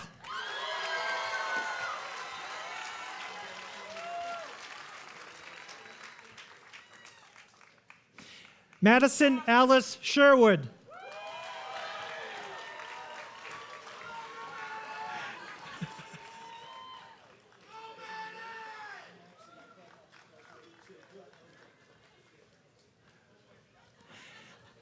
Zoya Salman Siddiqui.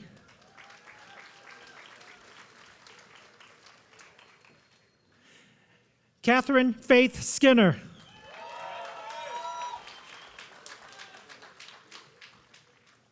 Eliza Scholar.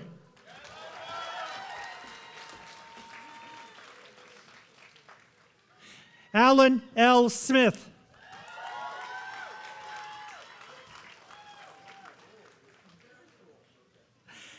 Clarissa Itzel Villegas Smith.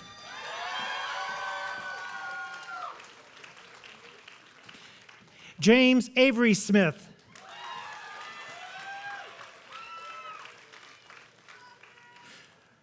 Laura Catherine Byron Smith.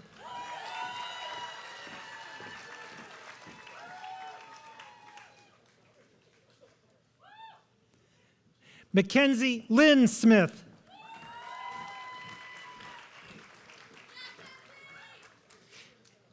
Phoebe Elizabeth Smith.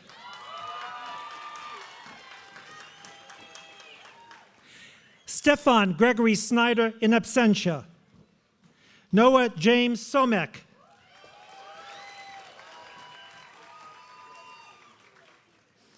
Ethan Sandell Soames.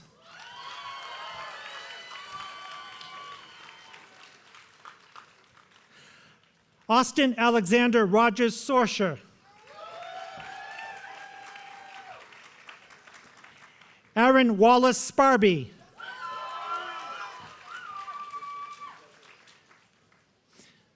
Olivia Ariel Sterling Mazel.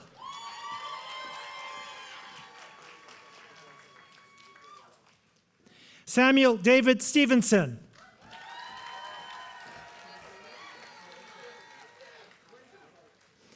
Emma Rose Stewart.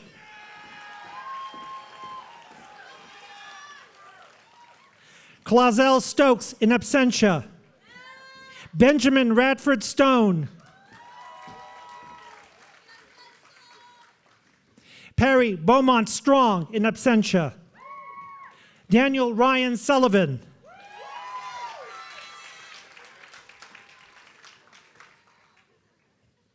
Yino Sun.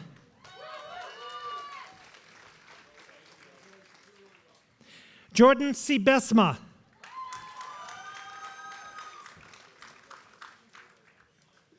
Justine Elizabeth Safran.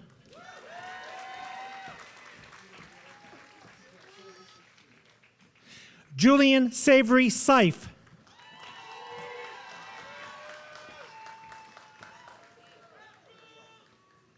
Madeline Talamantes.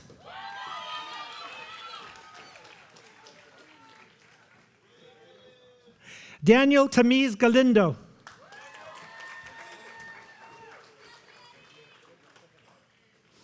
Andrew Joseph Tangen.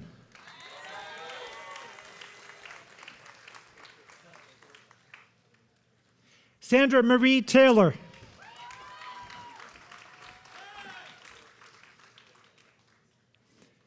Alan Joe Thekapidika.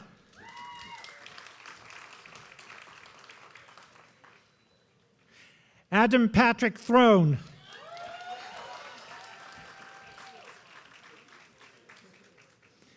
Elaine Hannah Tian.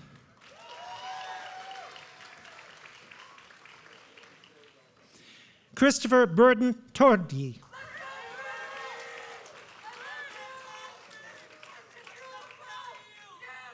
Zachary Kareem Toucan.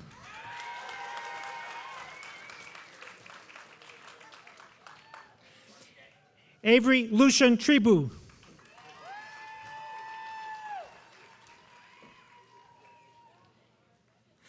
Maximilian Leo Trostel.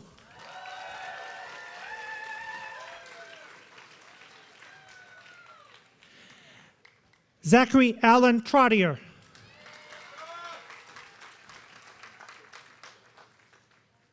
Julia Truton.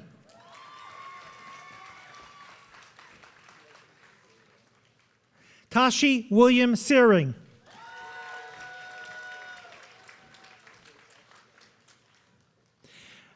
Diana Alexandrivna Tutunik.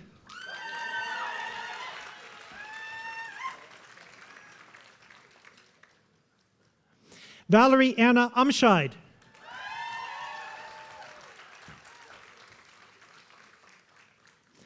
Anne Elizabeth Utschneider.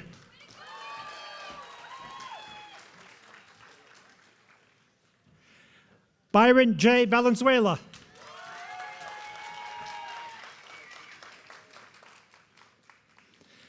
Dan Alejandro Venegas Garcia.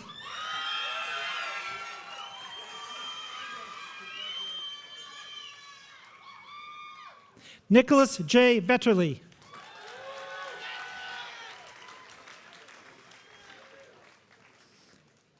Anna Ruth Viner.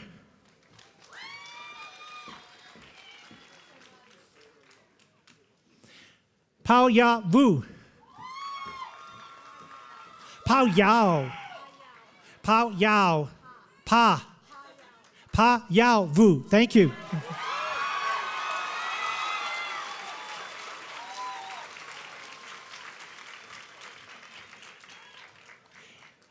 Edmund Jake Wackerman.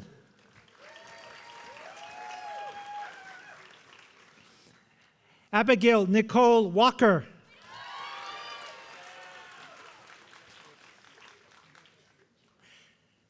Sarah Abloh Wall.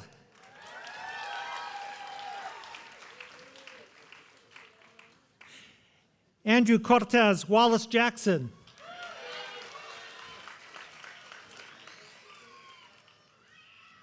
Abigail Lynn Walling.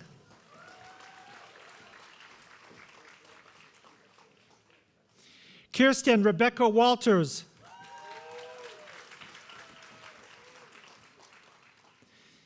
Edwin Bazemore Cahoon Wong.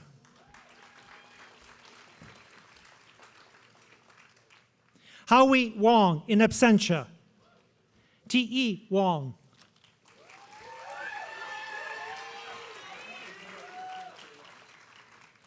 Ying Wong.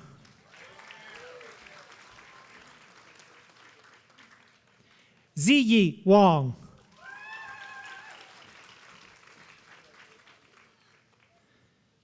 Elise Wanzenried.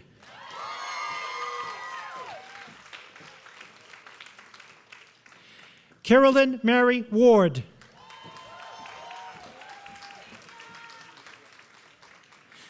Sarah Ward.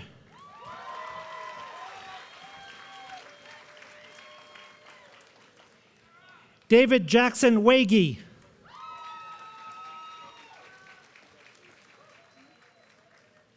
Julia Cantor Wellish.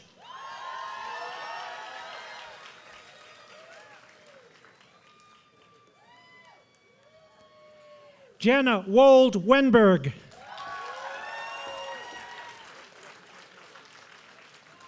Aidan James White.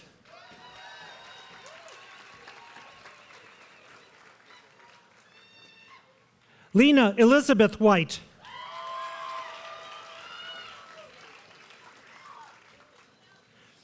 Adam Dobell Wiener.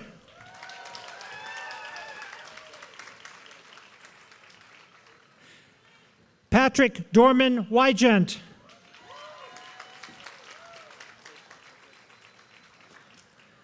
Saul Abraham Wildofsky.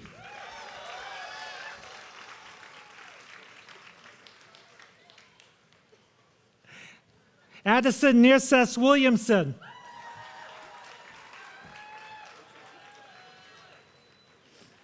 Lucas Oliver Winter.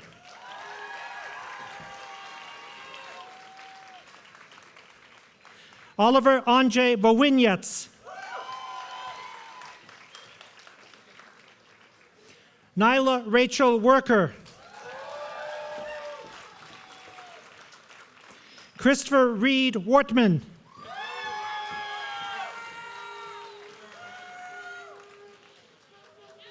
Shein Wu.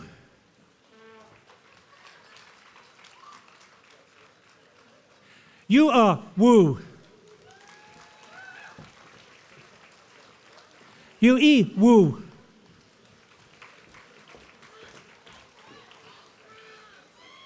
Ana Beatriz Yanes Martinez.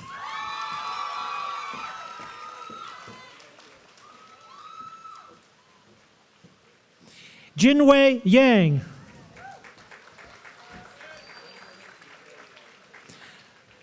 Aliza N. Yazdani.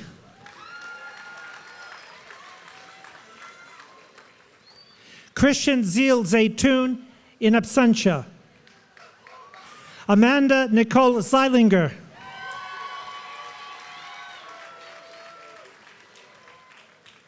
Gerge Zhang.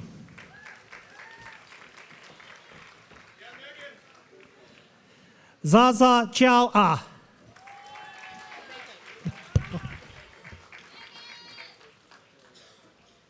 Wawa Zong.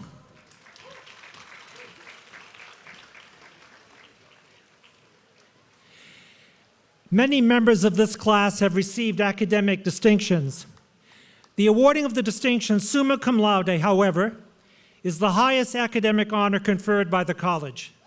To obtain this award, a student must have demonstrated excellence, insight, and creativity in nearly all courses throughout their 4 years. It is a Carleton tradition to honor these students at the end of our commencement ceremony.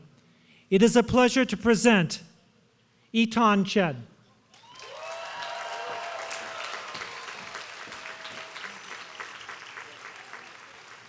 Nathaniel Chu Wei Yen.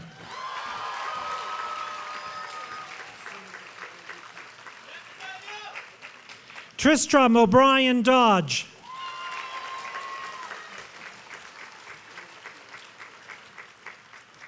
Zoe Lauren Harris.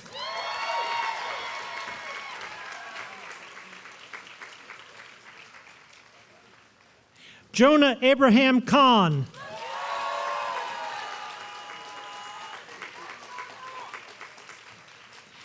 Ziyu Ko.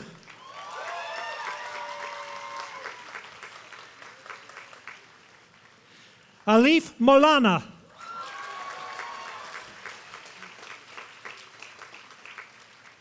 Elliot Gustin Schwartz.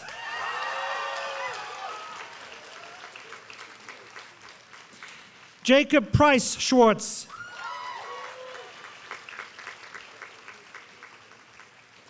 Kieran Tomlinson.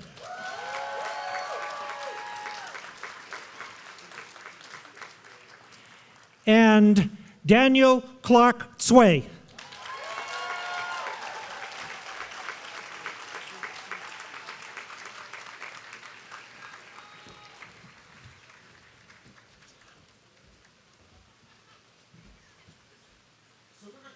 This along, given the weather. Let me just say that each one of the impressive graduates today is here not just because of their own hard work, but because of parents and siblings and extended family and other loved ones who made their academic achievements possible. Would the graduates please join with me in saluting all of these special people as well?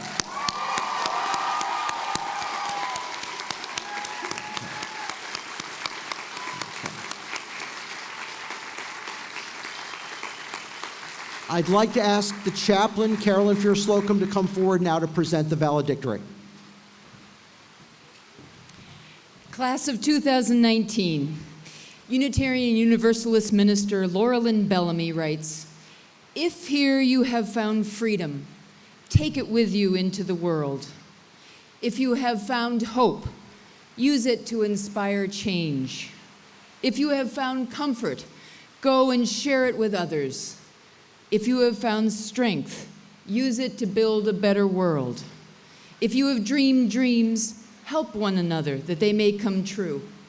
If you have known love, give some of it back to a bruised and hurting world." Blessings on your journeys, Carleton class of 2019. Go with strength, go with hope, go with love, go in peace, and stay in touch.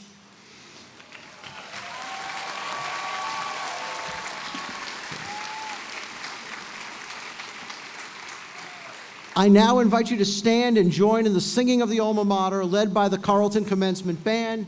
The lyrics are printed on the back cover of your program.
Congratulations to all of you, Carleton class of 2019. I wish you good luck and Godspeed.